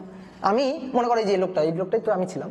তা আমি এই যে গাছতলায় বসে এই যে গাড়িটা চলতেছে, গাড়ির গতিটা পর্যবেক্ষণ করে করে আমি একটা ছক তৈরি করে ফেলছি। তো এই ছকে আমি এখানে নিচ্ছি সময় t আর এখানে নিচ্ছি সরণ s। তো 0-তে 0 ছিল, দেখো t=0-তে s=0 ছিল, এই যে এই ক্ষেত্রে প্রথমে। তারপরে যখন 1 সেকেন্ড গেছে, তখন গাড়ির অতিক্রান্ত সরণ এটা হয়েছে 2 মিটার। তারপরে যখন 2 সেকেন্ড তখন হয়েছে 4 মিটার, যখন 3 সেকেন্ড তখন হয়েছে 6 মিটার, যখন 4 সেকেন্ড তখন হয়েছে 8 মিটার, এবং যখন লাস্টে 5 সেকেন্ড হয়েছে তখন হয়েছে 10 মিটার। এবার তুমি বেগ বের করো, যে কোনো দুইটা পয়েন্ট নিয়ে বেগ বের করো। সরণের পরিবর্তনের হার ডিভাইডেড বাই হচ্ছে, মানে উপরে হচ্ছে সরণের পরিবর্তন, নিচে হচ্ছে সময়ের পরিবর্তন। তুমি করে দেখো, তুমি 2 মিটার পার সেকেন্ডই পাবা। যে কোনো দুইটা পয়েন্ট নিয়ে হিসাব করে দেখো। আমি একটু হিসাব করি, মনে করো এই পয়েন্ট আর এই পয়েন্ট নিয়ে হিসাব করলাম। তাহলে সরণের পরিবর্তনের হার হচ্ছে 2 - 0, আর সময়ের পরিবর্তনের হার হচ্ছে 1 - 0। তাহলে আমরা কত পাচ্ছি, বেগটা কত পাচ্ছি, 2 মিটার পার সেকেন্ড। এই দেখো বেগ এখানে পেয়েছি। তারপরে মনে করো আমি এই পয়েন্টটা নিলাম আর এই পয়েন্টটা নিলাম, এই দুইটা পয়েন্ট নিলাম। তাহলে এই দুইটা পয়েন্ট নিয়ে যদি আমরা একটু হিসাব করি, তাহলে 8 - হচ্ছে 2, আর এখানে হচ্ছে সময় 4 - হচ্ছে 1, 4 - হচ্ছে 1। তাহলে উপরে হচ্ছে কত, 6, নিচে হচ্ছে কত, 3। তাহলে কাটাকাটি করে কত হচ্ছে, 2 মিটার পার সেকেন্ড। এভাবে তুমি যে কোনো দুইটা পয়েন্ট আসো, এই দুইটা পয়েন্ট নিয়ে আমরা একটু হিসাব করি। 10 - হচ্ছে 8 ডিভাইডেড বাই 5 - 4। তাহলে এই ক্ষেত্রে হচ্ছে 2 মিটার পার সেকেন্ড। দেখো যে কোনো দুইটা পয়েন্ট নিয়ে হিসাব করি, বেগের মান 2 মিটার পার সেকেন্ড, সর্বদাই বেগের মান 2 মিটার পার সেকেন্ড। এই যে ক্ষেত্রটা, এই ক্ষেত্রটাই হচ্ছে সমবেগ। গাড়িটা কিভাবে চলতেছে, সমবেগ নিয়ে চলতেছে। তাহলে সমবেগের ক্ষেত্রে তার সূত্রটা কি হবে? দেখো সমবেগে সবসময় কিন্তু বেগের মান একই রকম আছে। আমি যদি একটা গ্রাফ আঁকি, সাপোজ একটা গ্রাফ আঁকতেছি, যে এই ক্ষেত্রে এখানে হচ্ছে সরণ s এর মান বসাবো, আর x অক্ষে আমি t এর মান বসাবো। তাহলে দেখো 0-তে 0 ছিল, এই যে 0-তে 0। তারপরে যখন 1 সেকেন্ড, তখন এটা হচ্ছে 2 মিটার, এটা হচ্ছে 2 মিটার, এটা 1 সেকেন্ডে, তাহলে এই একটা পয়েন্ট। যখন 2 সেকেন্ড তখন হচ্ছে 4 মিটার, তাহলে এই একটা পয়েন্ট। যখন 3 সেকেন্ড তখন হচ্ছে 6 মিটার, এই একটা পয়েন্ট। এইভাবে দেখো এইভাবেই যাচ্ছে। তাহলে এরকম দেখো আমি একটা মূল বিন্দুগামী সরল রেখা পাচ্ছি, কিন্তু আমি একটা মূল বিন্দুগামী সরল রেখা পাচ্ছি। এই যে এই ক্ষেত্রে এই যে গ্রাফ, এই গ্রাফের ঢালটাই কিন্তু বেগ, ঢাল, এই ঢালটাই হচ্ছে বেগ v। এবং দেখো সব ক্ষেত্রে ঢালটা কিন্তু একই রকম হবে, কারণ একটা মূল বিন্দুগামী সরল রেখা না, মূল বিন্দুগামী একটা সরল রেখা। গ্রাফটা কেমন, st। তাহলে এখানে এই যে সরণের পরিবর্তনের হার, ঠিক আছে, ওই যে x অক্ষের সাপেক্ষে y অক্ষের পরিবর্তনের হার, এটাই হবে হচ্ছে ঢাল, আর এই ঢালটাই হবে হচ্ছে বেগ। তুমি দেখো একটা মূল বিন্দুগামী সরল রেখা হয়েছে, সকল পয়েন্টে ঢাল সেম থাকবে, তার মানে কি বেগ সেম থাকবে। তাহলে সমবেগের ক্ষেত্রটা তো বোঝা গেছে, সূত্রটা কি হবে? তাহলে সূত্রটা হবে, দেখো আমরা জানি যে বেগ, এই বেগ v, এটা ইকুয়াল টু হচ্ছে ডেল s ডিভাইডেড বাই হচ্ছে ডেল t, ঠিক আছে। বা তুমি যদি তাৎক্ষণিক বেগ দিয়ে হিসাব করো, তাহলে v ds ডিভাইডেড বাই হচ্ছে dt। তাহলে ডেল এস সব, মানে এই ক্ষেত্রে তাৎক্ষণিক বেগ এবং গড় বেগ দুটাই সেম হচ্ছে, কারণ এটা দেখো এই যে মূলবিন্দুগামী একটা সরল রেখা হয়েছে সমবেগের ক্ষেত্রে, তাহলে দুইটাই সেম হচ্ছে। তো আমি যে কোনো একটা দিয়ে যদি হিসাব করি, যে মনে করো এটা দিয়ে আমি হিসাব করলাম, তাহলে এখানে হচ্ছে ভি, তাহলে ডেল এস টোটাল সরণ এস মাইনাস 0, ঠিক আছে, মানে এখান থেকে মনে করো এই পর্যন্ত আসলো, তাহলে টোটাল সরণ এস মাইনাস হচ্ছে 0, S minus 0 divided by T minus হচ্ছে 0। তাহলে আমি এই ক্ষেত্রে পাচ্ছি যে এস ইকুয়াল টু হচ্ছে ভি টি, এটাই হচ্ছে আমাদের সমবেগের সূত্র। এটা একটা মূলবিন্দুগামী সরল রেখার ফাংশন না, দেখো তো, s equal to v t, s হচ্ছে ওয়াই অক্ষে আর টি হচ্ছে এক্স অক্ষে, তাহলে y equal to m x, এই যে দেখো এম এটা হচ্ছে ঢাল, এই ঢালটাই হচ্ছে বেগ, তাহলে সমবেগের এই যে আমরা সূত্র পেয়ে গেছি। তাহলে একটা জিনিস মাথায় রাখবো আমরা, এখান থেকে অনেক সময় এমসিকিউ আসে বা অনেক মানে ম্যাথ আসলে এই জিনিসটা আমাদের লাগবে, যে সরণ বনাম সময়ের গ্রাফে যে ঢালটা হয় সেই ঢালটা হচ্ছে বেগ, এবং সমবেগের ক্ষেত্রে এই ঢালের মান একটা ধ্রুবক মান হয়, ঢালের মান একটা ধ্রুবক মান হয়। যেমন এখানে আমি এই যে গাড়িটা আঁকছিলাম, এই গাড়িটার ক্ষেত্রে আমি যদি সরণের ফাংশনের কথাটা চিন্তা করি, তাহলে ব্যাপারটা হচ্ছে এস ইকুয়াল টু 2t। তুমি দেখো একটু খেয়াল করে, টি এর মান তুমি যা বসাও এস হবে 2 গুণ, টি এর মান 1 বসাও এস হবে 2 মিটার, টি এর মান 2 বসাও এস হবে 4 মিটার, টি এর মান 3 বসাও এস হবে 6 মিটার। তাহলে এই যে 2 মানে y equal to m x, তাহলে এম এটাই হচ্ছে ঢাল, এটাই হচ্ছে বেগ, মান কত 2। তাহলে সমবেগে দেখো মানে আদ্য প্রান্ত যা ছিল সবই আমি তোমাদের বুঝাই দিলাম। সমবেগ খুবই সহজ একটা জিনিস। তাহলে আমরা একটা এটা বুঝলাম, এবার আমরা বুঝবো হচ্ছে সমত্বরণের ক্ষেত্র, মেইন যে জিনিসটা সমত্বরণ। তাহলে লিখে ফেলো সমত্বরণের গতির সূত্র, সমত্বরণের গতির সূত্র। এবার আমরা দেখবো হচ্ছে সমত্বরণের ক্ষেত্রে গতির সূত্র। আগেরবার আমরা দেখছি সমবেগের ক্ষেত্রে, এবার ত্বরণ থাকবে ধ্রুব, বেগের পরিবর্তন হবে কিন্তু বেগের পরিবর্তনের হারটা থাকবে ধ্রুব। ভালো করে খেয়াল করো, বেগের মান চেঞ্জ হবে, বেগের মান কমবে বাড়বে, কিন্তু বেগের পরিবর্তনের হার অর্থাৎ বেগের মান কমার হার বা বাড়ার হার, এই হারটা থাকবে হচ্ছে ধ্রুব। মানে বেগের পরিবর্তনকে তুমি সময়ের পরিবর্তন দিয়ে ভাগ দিবা, সব সময় একটা ধ্রুব মান পাবা। আগে সরণের পরিবর্তনকে তুমি সময়ের পরিবর্তন দিয়ে ভাগ দিচ্ছিলা, সব সময় একটা ধ্রুব মান পাচ্ছিলা, তাহলে সেই ক্ষেত্রে ছিল সমবেগ, আর এই ক্ষেত্রে হচ্ছে সমত্বরণ। তাহলে আমরা একটু লিখে নিই, এখানে এ ধ্রুব থাকবে, সমত্বরণ মানে হচ্ছে এ ধ্রুবক, ত্বরণ ধ্রুবক, এই জিনিসটা একটু আমাদের মাথায় রাখতে হবে। তা আমরা একটা চিত্র এঁকে ফেলি আগে। মনে করো এই হচ্ছে একটা সরল রৈখিক রাস্তা, এই যে গাছটা ছিল, গাছতলায় আমি দাঁড়ানো ছিলাম, এটা আমি। এখন এখান থেকে একটা গাড়ি যাত্রা শুরু করছে। এখন গাড়িটা যাত্রা শুরু যখন করছে, তখন আমি আমার হাতের ঘড়িটা কাউন্ট করা শুরু করছি, সময় কাউন্ট করা শুরু করছি। টি ইকুয়াল টু 0 সময় গাড়িটা এখান থেকে যাত্রা শুরু করছে, তখন কিন্তু তার কোনো সরণ নাই, তো এস ইকুয়াল টু 0। তারপরে গাড়িটা এখানে পৌঁছাইলো, কথা হচ্ছে কিভাবে পৌঁছাইলো, এবার পৌঁছাইলো সমত্বরণ নিয়ে, সমত্বরণ নিয়ে, এই সমত্বরণটা হচ্ছে এ। এখন দেখো এখান থেকে যখন যাত্রা শুরু করছে, তখন তার মনে করো একটা আদিবেগ ছিল, আদিবেগ, এই আদিবেগটাকে আমরা বলতেছি এটা হচ্ছে ইউ। যখন গাড়িটা এখানে পৌঁছাইছে, তখন তার শেষ বেগ, বেগের তো পরিবর্তন হয়েছে, তাহলে শেষ বেগ, ধরো বেগ বাড়ছে, ত্বরণ হয়েছে, বেগ বাড়ছে, আমরা ধরে নিলাম, তাহলে শেষ বেগ, এই শেষ বেগটা হচ্ছে ভি। এখানে তার অতিক্রান্ত সরণ ছিল 0, এখানে এস ইকুয়াল টু এস, কখন, টি ইকুয়াল টু টি সময়। দেখো আমি এই যে ক্ষেত্রগুলা লিখে নিলাম। এখান থেকে আমার এখন সমত্বরণের যে গতিসূত্রগুলো, সেই গতিসূত্রগুলো এক এক করে আনতে হবে। তো এখানে একটা খুবই গুরুত্বপূর্ণ কথা, সেটা হচ্ছে আদিবেগটা কি। এটা কিন্তু খুবই গুরুত্বপূর্ণ একটা টার্ম। যেমন আমি অনেক সময় মানে ছোটবেলায় ভাবতাম, তোমাদের মতো যখন ছিলাম 9, 10-এ পড়তে থাকতে ভাবতাম যে একটা গাড়ির আদিবেগ কিভাবে থাকে। মানে আদিবেগ কি, গাড়িটা চলা শুরু করার সময় বেগ, আমরা এইভাবে বলি না, আদিবেগ মানে কি, গাড়ি চলা শুরু করার সময়ের বেগ। তা আমি ভাবতাম যে একটা গাড়ি যখন আমি স্টার্ট দিই, তখন তো তার 0 বেগ থাকে। মানে আমি একটা গাড়ি, তুমি মনে করো সাইকেল চালাচ্ছ বা মোটরসাইকেল চালাচ্ছ, তুমি স্টার্ট দিলা, গাড়িটা চলা শুরু করলো, তো তখন তো তার বেগটা 0 থাকে, তাহলে আদিবেগটা তো সবসময় 0 হওয়ার কথা। কিন্তু আমরা কিছু কিছু ম্যাথ করি, দেখি যে আদিবেগের একটা মান থাকে। এটা কিভাবে হয়, একটু মাথা চুলকে চিন্তা করো তো, যে আদিবেগের মানটা কিভাবে থাকে। আদিবেগের মান তো সবসময় 0 হওয়ার কথা, তাই না? আসলে না। দেখো আদিবেগটাকে আমরা যেভাবে বুঝি, এই যে আমি এতক্ষণ যেভাবে বললাম, এভাবে আসলে আদিবেগটাকে বুঝতে হয় না। আদিবেগ আসলে গাড়ি চলা শুরু করার সময়ের বেগ না, আদিবেগ হচ্ছে তুমি সময় কাউন্ট করা শুরু করছো যখন সেই মুহূর্তের বেগ। আমি একটা উদাহরণ দিয়ে বুঝাই, তাহলে তুমি খুব ভালোভাবে বুঝতে পারবা। মনে করো যারা রাজশাহী শহরটাকে চিনো, লক্ষ্মীপুর, তারপরে হচ্ছে রেলগেট, তারপরে হচ্ছে রেল স্টেশন। পথটা এভাবে চিন্তা করো, লক্ষ্মীপুর, রেলগেট, তারপরে হচ্ছে রেল স্টেশন। লক্ষ্মীপুর থেকে একটা গাড়ি চলা শুরু করছে, লক্ষ্মীপুরে মনে করো তুমি দাঁড়ানো আছো, আর রেলগেটে মনে করো আমি দাঁড়ানো আছি, আর রেল স্টেশনে মনে করো যে আরো কেউ একজন দাঁড়ানো আছে। এখন একটা গাড়ি চলা শুরু করলো কোত্থেকে, চলা শুরু করলো কোত্থেকে? লক্ষ্মীপুর থেকে। তাহলে লক্ষ্মীপুর থেকে গাড়িটা চলা শুরু করছে, স্টার্ট দিছে, গাড়িটা চলা শুরু করছে। লক্ষ্মীপুরে যে আছে সে যখন হাতে ঘড়ি দেখছে তখন তার সময় কাউন্ট করার মুহূর্তে গাড়িটার আদিবেগ হচ্ছে 0, কারণ গাড়িটা জাস্ট স্টার্ট দিছে, চলা শুরু করছে। কিন্তু আমি দাঁড়ানো আছি কোথায়? রেলগেট। আমি যখন রেলগেট দাঁড়ায় থাকবো তখন আমি দেখবো কি আমার সামনে থেকে সাই করে গাড়িটা চলে গেল, ঠিক আছে? আমার সামনে থেকে গাড়িটা কিন্তু একটা বেগ নিয়ে চলে গেল। আমি তখন সময় কাউন্ট করা শুরু করলাম, যে এই যে দেখলাম এই সময় গাড়িটা চলতেছে, কোথায় গিয়ে পৌঁছাইলো? রেল স্টেশনে গিয়ে পৌঁছাইলো, ঠিক আছে? রেল স্টেশনে গিয়ে পৌঁছাইলো।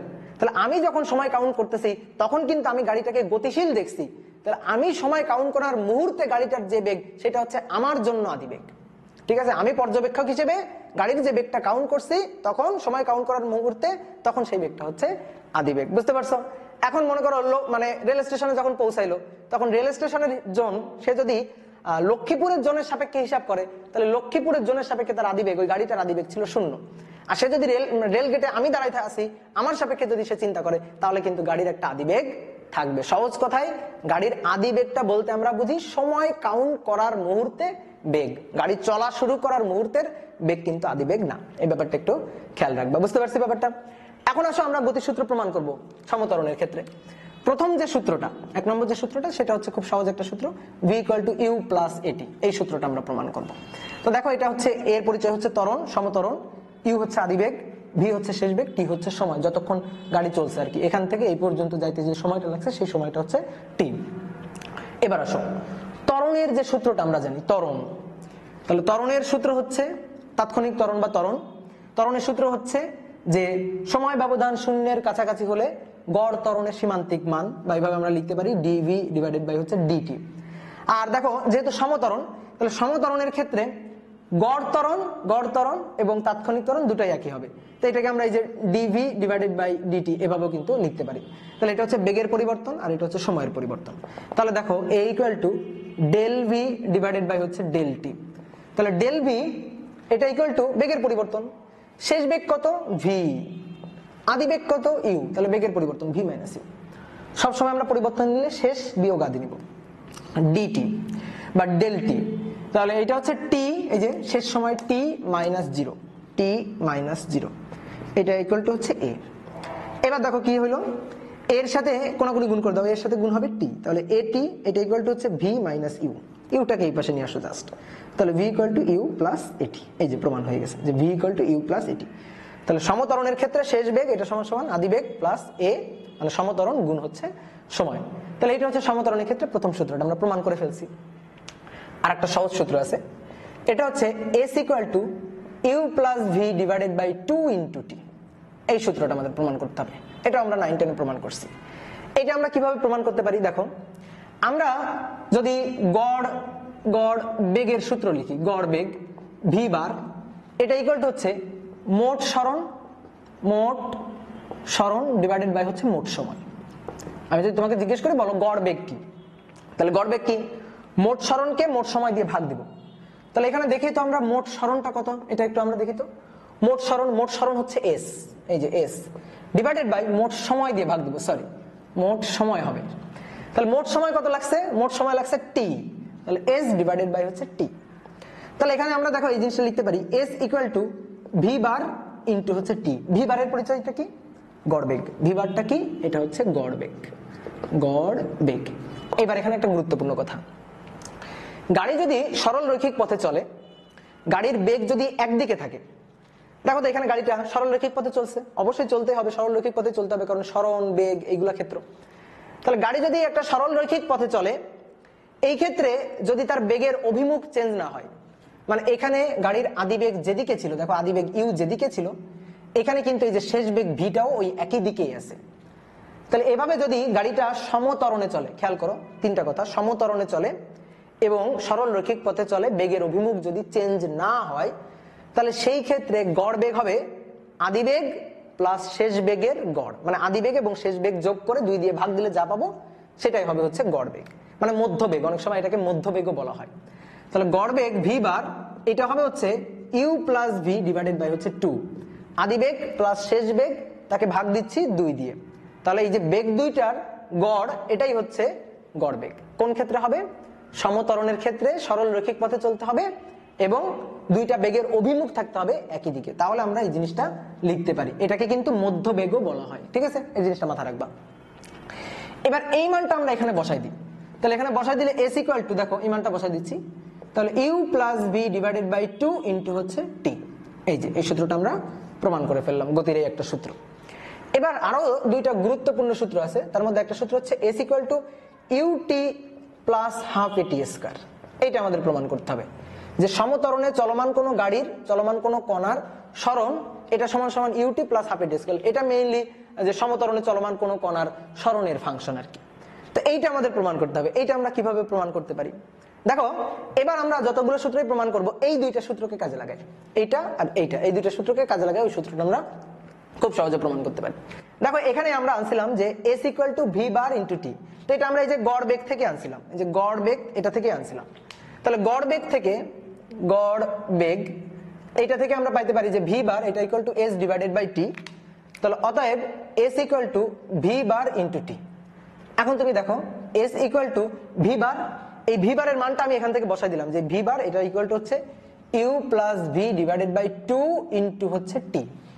এখন তুমি একটু খেয়াল করো, s equal to u plus, দেখো v আছে না এখানে, এই v হচ্ছে শেষ বেগ, v ইকুয়াল টু, এখানে তাকাও, v ইকুয়াল টু কি পাইছি, u প্লাস at পাইছি, এটা নিয়ে এখানে বসাই দিই, u plus at into t। হয়ে গেছে, প্রমাণ হয়ে গেছে। এবার দেখো s equal to u plus u মানে 2u plus at divided by 2, তাহলে এখানেও 2 দিয়ে ভাগ, এখানেও 2 দিয়ে ভাগ, ইন্টু হচ্ছে t। তাহলে এখানে থাকলো s equal to u plus, এখানে থাকতেছে হাফ at ইন্টু হচ্ছে t, তাহলে এখানে হচ্ছে t স্কয়ার আর এখানে একটা t গুণ, জাস্ট হিসাব আর কিছু না। তাহলে s equal two ut plus half at square. এই দেখো আমরা সূত্রটা প্রমাণ করে ফেলছি। তো এটা কিন্তু খুবই গুরুত্বপূর্ণ সূত্র, বেশিরভাগ ক্ষেত্রে ম্যাথ করতে গেলে এই সূত্রটা কিন্তু কাজে লাগে, তো মাথায় রাখবে এই সূত্রটা।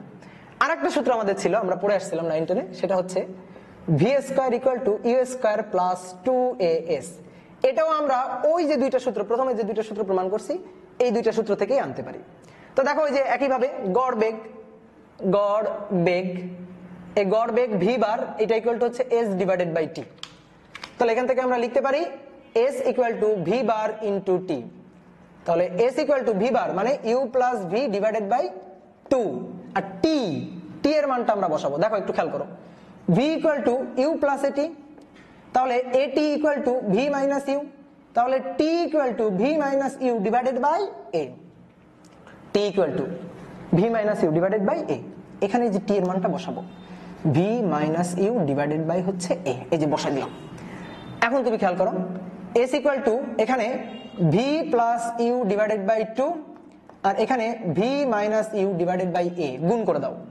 তাহলে গুণ করলে s equal to v plus u, উপরে গুণ হচ্ছে v মাইনাস u, একবার দেখো a plus b a minus b, একবারে লিখবো v square minus u square, আর নিচে গুণ হচ্ছে 2 ইন্টু a, 2a। এখন কোনাকুনি গুণ করে দিই, v square minus u square এটা equal to 2a into s, আমাদের লাগবে v স্কয়ার, তাহলে v স্কয়ার এটা equal to u square plus 2as।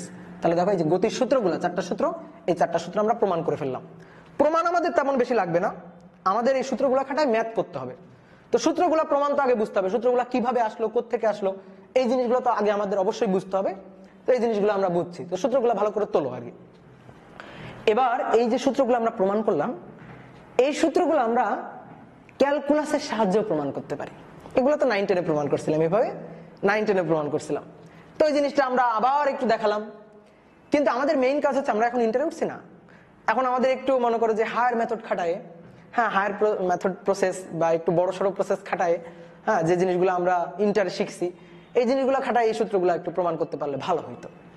তো এই কাজটা এবার আমরা করবো, আমরা ক্যালকুলাসের সাহায্যে এই যে গতির সূত্রগুলো, সমবেগের কথা বলো বা সমত্বরণের কথা বলো, এই গতির সূত্রগুলো এখন আমরা প্রমাণ করব।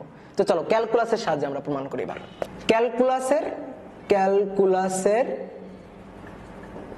সাহায্যে গতির সূত্র প্রমাণ, গতির সূত্র প্রমাণ। আমরা গতির সূত্রগুলাই প্রমাণ করব, কিন্তু এবার হচ্ছে ক্যালকুলাস ব্যবহার করে। আগে আমরা গতির সূত্রগুলো প্রমাণ করলাম 9-10-এ আমরা যেভাবে প্রমাণ করে আসছি সেইভাবে, কিন্তু এবার ক্যালকুলাস ব্যবহার করেই ওই একই গতির সূত্রগুলো আমরা প্রমাণ করব। তো দেখো ক্যালকুলাস দিয়ে প্রমাণ করতে গেলে অবশ্যই আগে থেকে ক্যালকুলাস সম্পর্কে একটা বেসিক আইডিয়া আমাদের লাগবে। সেই জন্য আমি তোমাদের পদার্থবিজ্ঞান পাঠ প্রস্তুতি পর্বের 10টা লেকচারে ক্যালকুলাস সম্পর্কে আগে থেকে একটা বেসিক আইডিয়া দিয়ে নিয়েছিলাম। তো যাদের ওই যে পদার্থবিজ্ঞান পাঠ প্রস্তুতি পর্বের 10টা লেকচার করা আছে, যারা ক্যালকুলাসটা বোঝো পারো, তাদের কাছে এখন আমি যা করাবো বুঝতে খুব সহজ লাগবে। কিন্তু যাদের ক্যালকুলাস সম্পর্কে বিন্দু মাত্র ধারণা নাই, যারা পদার্থবিজ্ঞান পাঠ প্রস্তুতি পর্বের লেকচারগুলো এখনো দেখো নাই, তাদের কাছে করজোরে রিকোয়েস্ট যে তুমি আগে ওই লেকচারগুলো দেখে আসো। দেখে আসার পরে পদার্থবিজ্ঞানের যে কোনো অধ্যায় তুমি ভিডিও দেখো, কোনো সমস্যা নেই।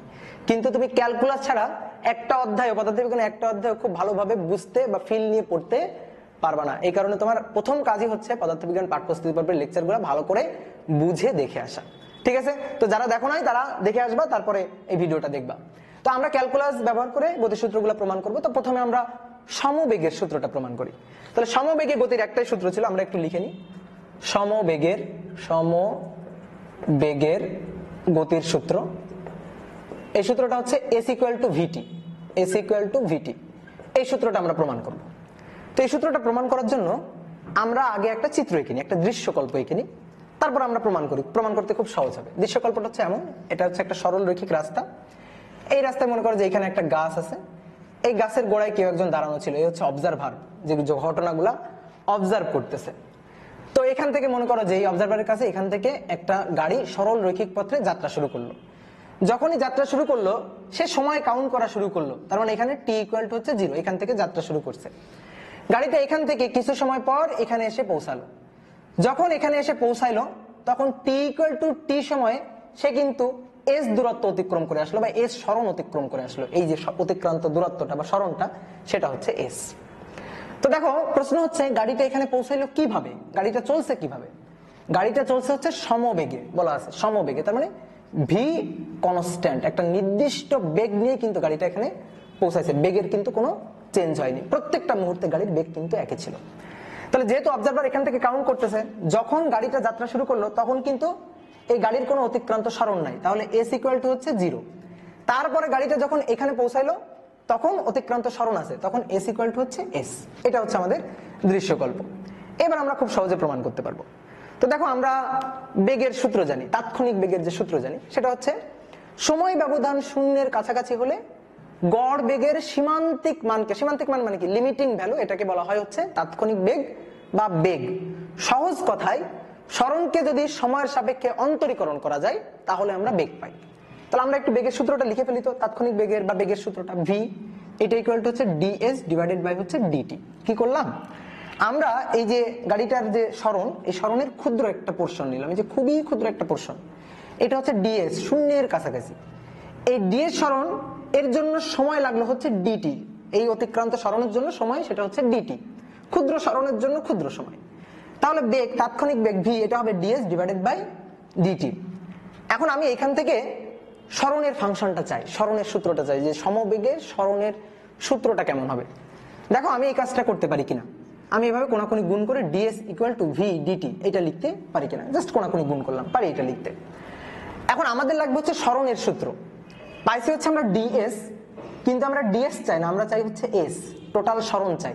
গাড়ির এখান থেকে এই পর্যন্ত যাইতে টোটাল যে সরণটা হয়েছে, সেই সরণের মানটা কোনো একটা সূত্র দিয়ে বের করতে চাই, বা সেই সরণের ফাংশনটা আমরা চাই, সেটা আমরা কিভাবে আনতে পারি। তো এখানে দেখো, খুবই গুরুত্বপূর্ণ কথা, খেয়াল করো। s আছে, s থেকে আমরা যদি ds করি তাহলে আসলে আমরা অন্তরীকরণ করি, s ds করলাম, তার মানে কি, অন্তরীকরণ করলাম। এখন আমরা ds থেকে s এ ফিরে আসতে চাই, ds থেকে যদি s এ ফিরে আসতে চাই তাহলে আমাদের কি করতে হবে, অন্তরীকরণের, এখানে অন্তরীকরণ করে ওই পাশে গেছিলাম, অন্তরীকরণের উল্টা কাজটা করা লাগবে। অন্তরীকরণের এই উল্টা কাজটা হচ্ছে যোগজীকরণ বা ইন্টিগ্রেশন। তাহলে ds থেকে যদি আমার টোটাল সরণ s এ ফিরে আসতে হয়, কি কাজ করতে হবে, যোগজীকরণ করতে হবে। মানে ক্ষুদ্র একটা সরণ হচ্ছে ds, একে যদি আমি ইন্টিগ্রেশন করি তাহলে আমি টোটাল সরণ পাবো, সমষ্টি পাবো। সেই সমষ্টিটাই তো আমি বের করতে চাই। এই সমষ্টি বের করার কাজটা কে করে, ইন্টিগ্রেশন বা যোগজীকরণ করে। ক্লিয়ার হয়েছে ব্যাপারটা? তাহলে এবার আমরা আসলে যোগজীকরণ করব। তাহলে আমরা একটু লিখি পরের লাইন, ds এটা = v dt, উভয় পাশে যোগজীকরণ চিহ্ন দিয়ে দিলাম, এই যে যোগজীকরণ চিহ্ন। এখন দেখো, আমাদের লিমিট বসাইতে হবে। এখানে হচ্ছে s এর সাপেক্ষে যোগজীকরণ, তাহলে s এর লিমিট বসাবো। তাহলে দেখো, যখন গাড়িটা যাত্রা শুরু করছে, অর্থাৎ t = 0 সময়ে s = 0 ছিল, তাহলে s এর লিমিট হচ্ছে 0 থেকে t = t সময়ে গাড়ির সরণ হয়েছিল s = s। তাহলে সরণের লোয়ার লিমিট হচ্ছে 0, আপার লিমিট হচ্ছে এস, তাহলে 0 থেকে এস, এই যে আমি লিমিটটা বসাই দিলাম। এই পাশে কার সাপেক্ষে যোগজীকরণ? টি এর সাপেক্ষে যোগজীকরণ, তাহলে টি এর লিমিটটা বসাইতে হবে। তাহলে যাত্রা শুরু হয়েছিল টি ইকুয়াল টু 0 সময়, লোয়ার লিমিট 0, আপার লিমিট কতক্ষণ ধরে গাড়িতে চলছে টি ইকুয়াল টু টি সময়, তাহলে আপার লিমিটটা এটা হচ্ছে টি। আমি লিমিটগুলা বসাই দিলাম। এবার একটু খেয়াল করে দেখো, ভি এটা হচ্ছে কনস্ট্যান্ট। কিভাবে আমি কনস্ট্যান্ট বললাম? আমার বলাই আছে সমবেগ, গাড়িটা এখান থেকে এখানে গেছে সমবেগে, ভি কনস্ট্যান্ট মান। তাহলে যে জিনিসগুলো কনস্ট্যান্ট সেই জিনিসগুলো ইন্টিগ্রেশন সাইনের বাইরে চলে আসে। তাহলে ভি কে আমরা ইন্টিগ্রেশন সাইনের বাইরে নিয়ে যাব। তাহলে আমরা পরের লাইনে লিখি ডিএস, এটার integration lower limit 0 upper limit s, এটা ইকুয়াল টু ভিটাকে বাইরে নিয়ে আসলাম। বাইরে নিয়ে আসে আমরা বসালাম d t, lower limit 0 upper limit হচ্ছে টি। এবার আমাদের কাজটা হচ্ছে যোগজীকরণ করা। তাহলে বলো তো ডিএস এটাকে যোগজীকরণ করলে কত হবে? এস হবে, মনে আছে তো? এস হবে। সূত্র দেখো, মনে করো এই যে ডিএক্স, কিছু নেই মানে এখানে কত আছে? 1 আছে, এইটা ইকুয়াল টু কত হবে? এক্স। ঠিক একইভাবে ডিএস, তার জন্য কত হবে? এস হবে। তারপরে আমরা এরকম থার্ড ব্র্যাকেট দিব, লোয়ার লিমিট 0 আপার লিমিট হচ্ছে এস, এখানে ভি তো বাইরে চলে গেল, ডিটি, তাহলে একে যোগজীকরণ করলে কত হবে? টি হবে। লোয়ার লিমিট 0 আপার লিমিট হচ্ছে টি। ক্লিয়ার? ব্যাপারটা আমরা বুঝতে পারছি। এখন দেখো এখানে আমরা বসাবো, একবার বসাবো এস আর একবার বসাবো 0, মানে এস মাইনাস 0, এভাবে বসাবো equal to V T minus 0। তাহলে অতএব আমরা দেখো পাচ্ছি এস ইকুয়াল টু ভিটি। এটাই হচ্ছে আমাদের সমবেগের টোটাল সরণের সূত্র, যে এস ইকুয়াল টু ভিটি। দেখো সেই জিনিসটা আসছে কিনা, আগে যে জিনিসটা আমরা প্রমাণ করছিলাম সেই জিনিসটাই কিন্তু আসছে। কিন্তু কিভাবে প্রমাণ করছি? আমরা এবার ক্যালকুলাস ব্যবহার করে, যোগজীকরণ ব্যবহার করে প্রমাণটা করছি। তাহলে আমরা এইভাবে কিন্তু প্রমাণ করতে পারি। বোঝা গেল ব্যাপারটা? এবার আমরা সমত্বরণের ক্ষেত্র প্রমাণ করব। এটা হচ্ছে গতির সমবেগের সূত্র ছিল, সমত্বরণেরও সূত্র ছিল। এবার আমরা সমত্বরণের সূত্রগুলো প্রমাণ করব। তাহলে আমরা এবার একটু এই পাশে লিখি 2 নম্বর দিয়ে, সমত্বরণের সূত্র। সমত্বরণের সূত্র, সমত্বরণের প্রথম যে সূত্রটা, গতির সূত্রটা, v equal to u plus a t, এই সূত্রটা আগে আমরা প্রমাণ করব। শেষ বেগ, ভি এর পরিচয় কি? শেষ বেগ, ইউ এর পরিচয় আদি বেগ, এ হচ্ছে ত্বরণ। কেমন ত্বরণ? সমত্বরণ। তাহলে এই ক্ষেত্রে হচ্ছে এ কনস্ট্যান্ট। এ কনস্ট্যান্ট, গাড়ি চলবে কিভাবে চলবে? একটা কনস্ট্যান্ট ত্বরণ নিয়ে গাড়িতে চলবে। তাহলে আমরা আগের বারের মতো একটু চিত্র এঁকে নিই। এই হচ্ছে গাছটা, এখানে অবজারভার দাঁড়ানো আছে, সেই অবজারভার সবকিছু অবজার্ভ করতেছে, এখান থেকে গাড়িটা চলা শুরু করছিল। তাহলে এখান থেকে সময় কাউন্ট করা শুরু হয়েছে, টি ইকুয়াল টু 0 সময়। গাড়িটা এখানে পৌঁছাইছে, কিভাবে পৌঁছাইছে? কিভাবে পৌঁছাইছে? এবার সমবেগে না, সমত্বরণে পৌঁছাইছে। বেগের কিন্তু এবার চেঞ্জ হয়েছে, বাট ত্বরণের চেঞ্জ হয়নি, কনস্ট্যান্ট ত্বরণ নিয়ে গেছে গাড়িটা। তাহলে এ হচ্ছে কনস্ট্যান্ট, এ কনস্ট্যান্ট, এখানে পৌঁছাইছে, তখন সময় হচ্ছে টি ইকুয়াল টু টি। এখানে দেখো এই অবজারভারের সাপেক্ষে এই গাড়ির কোনো অতিক্রান্ত দূরত্ব ছিল না বা সরণ ছিল না। তাহলে এস ইকুয়াল টু হচ্ছে 0। তারপরে যখন এখানে আসছে তখন গাড়ি এখান থেকে এই পর্যন্ত, অর্থাৎ এস সরণ অতিক্রম করে এখানে পৌঁছেছে। তাহলে এস ইকুয়াল টু হচ্ছে এস। এই পয়েন্টে, এই পয়েন্টে গাড়ি মনে করো একটা বেগ নিয়ে যাত্রা শুরু করছে, সেই বেগটা হচ্ছে আদি বেগ, যেটাকে আমরা বললাম ইউ। আর এই পয়েন্টে যখন পৌঁছাইছে তখন তার যে শেষ বেগটা সেটা হচ্ছে ভি। কেন শেষ বেগ হলো? কারণ বেগ চেঞ্জ হয়েছে এবার, কারণ ত্বরণ নিয়ে চলছে। তাহলে ত্বরণ নিয়ে চললে আদি বেগ আর শেষ বেগ অবশ্যই পার্থক্য থাকবে। আর যদি বেগ সেম হইতো তাহলে কি হইতো? সম বেগ হয়ে যাইতো। বুঝতে পারছি ব্যাপারটা? তাহলে এবার আমাদের প্রমাণ করতে হবে হচ্ছে v equal to u plus a t, এই সূত্রটা। তাহলে এবার একটু খেয়াল করে দেখো তো, আমরা তাৎক্ষণিক ত্বরণের যে সূত্রটা জানি, তাৎক্ষণিক ত্বরণ বা ত্বরণের যে সূত্রটা জানি, কি সূত্র? সময় ব্যবধান শূন্যের কাছাকাছি হলে গড় ত্বরণের সীমান্তিক মানকে তাৎক্ষণিক ত্বরণ বলে। তার মানে এ এইটা ইকুয়াল টু হচ্ছে ডিভি ডিভাইডেড বাই ডিটি। সবচেয়ে সহজ কথায় যদি আমরা বলি, তাহলে বেগের সময়ের সাপেক্ষে যে পরিবর্তনটা, সময়ের সাপেক্ষে বেগকে যদি আমরা অন্তরীকরণ করি তাহলে আমরা ত্বরণ বা তাৎক্ষণিক ত্বরণটা পাই। ঠিক আছে? এখন আমাদের কি করতে হবে? এখান থেকে এই সূত্রটা প্রমাণ করতে হবে। আমাদের দেখো বেগ লাগবে, তাহলে আমরা একটা কাজ করতে পারি, আবারও কোনাকুনি গুণ করে এভাবে ডিভি এটা ইকুয়াল টু লিখতে পারি এ ডিটি। আমাদের ডিভি পাইছি, কিন্তু লাগবে হচ্ছে বেগ ভি, শেষ বেগ ভি লাগবে। তাহলে এবার আমরা কি কাজ করব? এই ডিভি কে এটাকে ইন্টিগ্রেশন করব, ইন্টিগ্রেশন করলে কিন্তু আমরা ভি পেয়ে যাব। তাহলে এবার আমরা ইন্টিগ্রেশন করব, তাহলে ডিভি এর ইন্টিগ্রেশন এটা ইকুয়াল টু এ ডিটি, এর আবার ইন্টিগ্রেশন। এখন দেখো এ হচ্ছে কি? সমত্বরণ, মানে এ কনস্ট্যান্ট। তাহলে কনস্ট্যান্ট জিনিসগুলো কি হয়? ইন্টিগ্রেশন সাইনের বাইরে চলে আসে। দাও বাইরে চলে দাও। এবার দেখো লিমিট বসাইতে হবে। এখানে হচ্ছে বেগের সাপেক্ষে যোগজীকরণ, তাহলে বেগের লিমিট বসাইতে হবে। চিত্র দেখে বলো তো বেগের লিমিট কি হবে? বেগের লোয়ার লিমিট কত? আদি বেগ কত? ইউ। আর শেষ বেগ কত? ভি। ঠিক আছে? আদি বেগ 0 হতে পারে, হোক আদি বেগ 0 হোক, সমস্যা নাই, কিন্তু আদি বেগ আর এটা হচ্ছে শেষ বেগ। এখানে টি এর সাপেক্ষে, তাহলে টি এর লিমিট কত? 0 থেকে টি, এই যে আমরা লিমিট গুলো বসাই দিলাম। এবার যদি আমরা এখানে এটাকে যোগজীকরণ করি তাহলে পাবো ভি, যার আপার লিমিট ভি, লোয়ার লিমিট হচ্ছে ইউ। এখানে পাবো হচ্ছে টি, যার আপার লিমিট হচ্ছে টি এবং লোয়ার লিমিট হচ্ছে 0। তাহলে এখানে হবে ভি মাইনাস ইউ, এটা ইকুয়াল টু এ। টি এর মান একবার টি বসবে, একবার 0 বসবে, তারপর বিয়োগ হবে। তাহলে আমরা কি পাচ্ছি দেখো, যে v minus u equal to a t. এখন ইউটাকে আমরা ওই পাশে নিয়ে যাই, তাহলে v equal to u plus a t. দেখো যে সূত্রটা আমরা প্রমাণ করতে চাচ্ছিলাম সেই সূত্রটা প্রমাণ হয়ে গেছে। এবং কিভাবে আমরা প্রমাণ করছি? ক্যালকুলাসের সাহায্যে আমরা প্রমাণ করছি। এবং দেখো আমার মনে হয় ক্যালকুলাসের সাহায্যে প্রমাণ করাটা ইজি। আগে আমরা যেভাবে প্রমাণ করছি তার চেয়ে ক্যালকুলাসের সাহায্যে প্রমাণ করাটা ইজি, ঠিক আছে? তাহলে আমরা প্রমাণ করে ফেললাম এটা। এবার সমতরণে কিন্তু আরো 2টা সূত্র আছে, সেই সূত্রগুলোও কিন্তু আমরা প্রমাণ করতে পারি, একইভাবে প্রমাণ করা যায়। তাহলে ওই জিনিসগুলো তোমরা একটু চেষ্টা করো প্রমাণ করার, আমিও প্রমাণ করে দিচ্ছি, কিন্তু তোমরা নিজেরা একটু চেষ্টা করো প্রমাণ করো। আমি তো অলরেডি 2টা প্রমাণ করে দিলাম। এবার আমরা প্রমাণ করব হচ্ছে s equal two ut plus half এটি স্কয়ার। বিখ্যাত এই সূত্রটা প্রমাণ করব। কিভাবে প্রমাণ করব? ক্যালকুলাসের সাহায্যে প্রমাণ করব। চিত্র আমাদের আর আঁকা লাগবে না, চিত্র এই একটা চিত্র থাকলেই হয়ে যাবে, কারণ একই ঘটনাই তো, সমতরণেরই তো ক্ষেত্র, আলাদা করে চিত্র আঁকার দরকার নাই। এবার আমাদের দেখো কি লাগবে, সরণ লাগবে, এস লাগবে, ঠিক আছে? এস লাগবে। তাহলে এবার আমরা দেখো এস আগে যেভাবে পাইছিলাম সমবেগের ক্ষেত্রে আমরা যেভাবে পাইছিলাম যে v equal to d s divided by d t, এখান থেকে কিন্তু এস পাইছিলাম। তাহলে আমাদের কিন্তু এই সূত্রে যাইতে হবে। তাহলে আমরা একটু লিখি, বেগ, বেগ ভি, এটা ইকুয়াল টু হচ্ছে ডিএস ডিটি। সরণের পরিবর্তনের হার হচ্ছে বেগ। আমাদের লাগবে হচ্ছে টোটাল সরণ। তাহলে আমরা দেখো এই পর্যন্ত তো আসতে পারি, ডিএস এটা ইকুয়াল টু হচ্ছে ভি ডিটি, এই পর্যন্ত তো আসতে পারি। এবার তুমি একটু চিন্তা ভাবনা করো, বলো সরণ আমি কিভাবে পাবো? কি আছে? ডিএস লাগবে, কি টোটাল সরণ এস, সমষ্টিটা লাগবে। তাহলে ডিএস কে যদি, ক্ষুদ্র সরণকে যদি ইন্টিগ্রেশন করি টোটাল লিমিটের মধ্যে, তাহলে টোটাল সরণ পেয়ে যাবো, টোটাল সমষ্টিটা আমি পেয়ে যাবো, কি তাই তো? তাহলে আমাদের এখন কি করতে হবে? ইন্টিগ্রেশন করতে হবে। এখন ইন্টিগ্রেশন করার আগে দেখো খেয়াল করো, আমরা মনে করো এইভাবে ইন্টিগ্রেশন করলাম, এই যে d s integration v d t integration করে ভিটাকে কি করলাম, এই যে ভিটাকে বাইরে বের করে দিলাম। বলো তো হয়েছে? ভিটাকে এইভাবে বাইরে বের করা যাবে এখানে?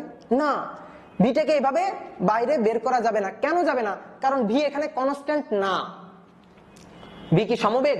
সমবেগ এই ক্ষেত্রে কি সমবেগ? সমতরণ। তাহলে সমতরণে এ কনস্ট্যান্ট, বাট বেগ চেঞ্জ হচ্ছে তো, তাহলে বেগ পরিবর্তনশীল।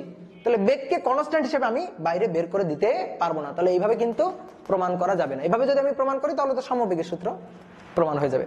তাহলে এবার কি, আগেরটার সাথে এটার পার্থক্যটা কি? এই বেগটাকে আমি এবার আর বাইরে বের করতে পারতেছি না। তাহলে বেগটা এবার কি হবে? ভেতরে থাকবে। এইবার দেখো এই যে ভি ইকুয়াল টু, আমি এখানে প্রমাণ করছিলাম ইউ প্লাস এটি, ওইটা নিয়ে বসাই যে ভি ইকুয়াল টু হচ্ছে ইউ প্লাস এটি ইন্টু হচ্ছে ডিটি, এই যে আমি বসাইলাম। এখন দেখো, এখন আমি প্রমাণ করে এই সূত্রটা আনতে পারবো। ডিএস এটা ইকুয়াল টু ইউ প্লাস এটি, তার সাথে গুণ হচ্ছে ডিটি। তাহলে ডিটি কে আমি এর সাথে গুণ করে দিব, ডিটি কে আমি এর সাথেও গুণ করে দিব। তাহলে কি হচ্ছে? ইউ ডিটি প্লাস এটি ডিটি, এর টোটালটার কিন্তু ইন্টিগ্রেশন। তো টোটালটা যদি ইন্টিগ্রেশন থাকে তাহলে আমি কিন্তু ভেঙে এইভাবে এইটার ইন্টিগ্রেশন, এই যে এইটার ইন্টিগ্রেশন প্লাস এইটার ইন্টিগ্রেশন, এইভাবে কিন্তু আমি লিখতে পারি। মানে ব্যাপারটা হচ্ছে এরকম, যদি এরকম হয় এ প্লাস বি, এই টোটালটার ইন্টিগ্রেশন, তাহলে কিন্তু আমি এভাবে লিখতে পারি যে integration of a plus integration of b, এভাবে কিন্তু আলাদা করে ভেঙে লিখতে পারি। এটা কিন্তু ইন্টিগ্রেশনের নিয়ম ছিল। এখন আমাদের কি করতে হবে? লিমিটটা বসাইতে হবে। তাহলে লিমিট বসাই, চিত্র দেখে দেখে লিমিট বসাই। তাহলে এখানে কার লিমিট বসাইতে হবে? এস এর লিমিট, এস এর সাপেক্ষে ইন্টিগ্রেশন। তাহলে এস এর লিমিট 0 থেকে এস বসে দাও, 0 থেকে এস। এবার একটু খেয়াল করে দেখো, এখানে আছে ইউ ডিটি। ইউ কি আদিবেগ না? তাহলে আদিবেগ একটা গাড়ি যে বেগ নিয়ে যাত্রা শুরু করছে, অর্থাৎ সময় কাউন্ট করার মুহূর্তে যে বেগটা, সেটা তো কনস্ট্যান্ট, এটা নিয়ে তো কারো কোনো দ্বিমত নেই। তাহলে আদিবেগ ইউ, এ কনস্ট্যান্ট, এ কিন্তু বাইরে চলে আসবে। বুঝতে পারছো? আদিবেগটা ইউ কিন্তু কনস্ট্যান্ট, কারণ টাইম গণনা শুরু করার মুহূর্তে যে বেগটা, সেটা তো কনস্ট্যান্ট, সেটা তো চেঞ্জ হবে না। তাহলে এটা কিন্তু কনস্ট্যান্ট, তাহলে এটা কিন্তু ইন্টিগ্রেশন সাইনের বাইরে চলে আসবে, যে আমি বাইরে দিয়ে দিলাম। মানে আমার বোর্ডে লেখার সুবিধা হচ্ছে এটা, যে মুছে মুছে আমি লিখতে পারতেছি। এখানে দেখো কি আছে, এ টি আছে। টি কে আমি বাইরে আনতে পারতেছি না, টি কে আমি বাইরে আনতে পারতেছি না, কিন্তু এ তো ধ্রুবক, কারণ সমতরণের ক্ষেত্র, তাহলে এটাকে কিন্তু আমি বাইরে এনে এইভাবে লিখতে পারি। তাহলে এবার দেখো এখানে আমার লিমিট বসাইতে হবে, যে যেহেতু টি এর সাপেক্ষে ইন্টিগ্রেশন, টি এর লিমিট, তাহলে 0 থেকে টি, এখানেও টি এর সাপেক্ষে, তাহলে 0 থেকে টি, এই যে আমি বসাই দিলাম। এবার আমি যদি ইন্টিগ্রেশন করি, ইন্টিগ্রেশন করলে আমার এই সূত্রটা চলে আসবে। দেখো আসে কিনা। তাহলে একে যদি আমরা ইন্টিগ্রেশন করি তাহলে এখানে পাবো s, lower limit 0, upper limit s. U তো বাইরে চলে গেল, ডিটি কে ইন্টিগ্রেশন করলে t, lower limit 0 upper limit t plus a তো বাইরে চলে গেল t dt আছে, তাহলে কি হবে t 1 প্লাস 1 নিচে 1 প্লাস 1, নিয়ম মনে আছে, সূত্র মনে আছে, একবারে লিখি, তাহলে t স্কয়ার ডিভাইডেড বাই হচ্ছে 2, লোয়ার লিমিট 0 আপার লিমিট হচ্ছে t। এখন আমাদের বসাইতে হবে একবার s আর একবার 0, তাহলে s মাইনাস 0 এটা equal to u t minus 0, এটা equal two a half a, এভাবে লিখি half a t square minus হচ্ছে 0 স্কয়ার। তাহলে দেখো কি হচ্ছে s ইকুয়াল টু ut, এখানে ut প্লাস হাফ a, এখানে হচ্ছে t স্কয়ার। তাহলে কি পাইলাম আমি, দেখো একটু খেয়াল করে দেখো, s equal two ut plus half a t square. এই সূত্রটাই কিন্তু আমরা প্রমাণ করতে চাচ্ছিলাম, আগেও আমরা এই সূত্রটা প্রমাণ করছি, সূত্র ব্যবহার করে প্রমাণ করছি 9 10 আমরা যেভাবে প্রমাণ করছিলাম, কিন্তু এবার আমি প্রমাণ করছি কিভাবে, ক্যালকুলাসের সাহায্যে, যোগজীকরণের সাহায্যে প্রমাণ করছি। তাহলে এইভাবে দেখো আমরা এই যে সমতরণের সূত্রগুলোও কিন্তু প্রমাণ করতে পারি, বুঝতে পারছি না, খুব সহজ জিনিস, কিন্তু ক্যালকুলাসের সাহায্যে প্রমাণ করা কিন্তু খুব সহজ। আর একটা সূত্র বাকি আছে, v square equal to u square plus 2as, এই সূত্রটা বাকি আছে। এখন এই সূত্রটা আমরা প্রমাণ করব, তো আমি একটু বোর্ডটা মুছে নিই। এবার আমরা প্রমাণ করব v square equal to u square plus 2as, এই যে সমতরণের লাস্ট সূত্র, এটা কোন ক্ষেত্রে, সমতরণের ক্ষেত্রে, এ হচ্ছে কনস্ট্যান্ট, মাথায় রাখবে এটা। তো এর জন্য কিন্তু আমাদের আলাদা করে কোনো চিত্র আঁকার দরকার নেই, এই চিত্র দিয়ে আমাদের কাজ হয়ে যাবে, একই ক্ষেত্র সমতরণের ক্ষেত্র, এই চিত্র দিয়ে কাজ চলে যাবে। তাহলে আমরা দেখো তাৎক্ষণিক ত্বরণ বা ত্বরণের যে সূত্রটা জানি, সেই সূত্রটা আগে একটু লিখে নিই। a equal to d v divided by হচ্ছে ডিটি, বেগের পরিবর্তনের হার বা বেগকে সময় সাপেক্ষে যদি অন্তরীকরণ করা হয় তাহলে কিন্তু আমরা ত্বরণ পেয়ে যাই। এখন এই সূত্র দিয়ে কিন্তু এই যে সূত্রটা আমরা প্রমাণ করতে পারতেছি না, কেন পারতেছি না, সমস্যাটা কোথায়, এখানে ত্বরণ আছে, বেগ আছে, সময় আছে, কিন্তু কোনো সরণ নাই, কিন্তু আমাদের দেখো এই সূত্রে কিন্তু সরণ লাগবে, এস লাগবে। তাহলে আমাদের করতে হবে কি, এই সূত্রটাতে আগে এস নিয়ে আসতে হবে, তারপরে আমাদের প্রমাণ করার পথ খুঁজতে হবে, তারপর আমরা ইন্টিগ্রেশনের সাহায্যে প্রমাণ করব। তাহলে মেইন কাজ হচ্ছে আগে এস নিয়ে আসা। কিভাবে আমরা এস আনতে পারি দেখো তো, আমরা এটা সরাসরি লিখতে পারি যে a equal to d v divided by d s into d s divided by d t. কি করলাম, নিচে এই যে ডিএস দিয়ে ভাগ করলাম, আবার ডিএস দিয়ে গুণ করলাম, তাহলে লাভ কি হইলো, এই যে ডিএস ডিএস কাটাকাটি হয়তো যে লাভ সেই কদুই থাকলো, লাভ হইলো যে এস চলে আসলো, ডিএস টা চলে আসলো, সরণ চলে আসলো।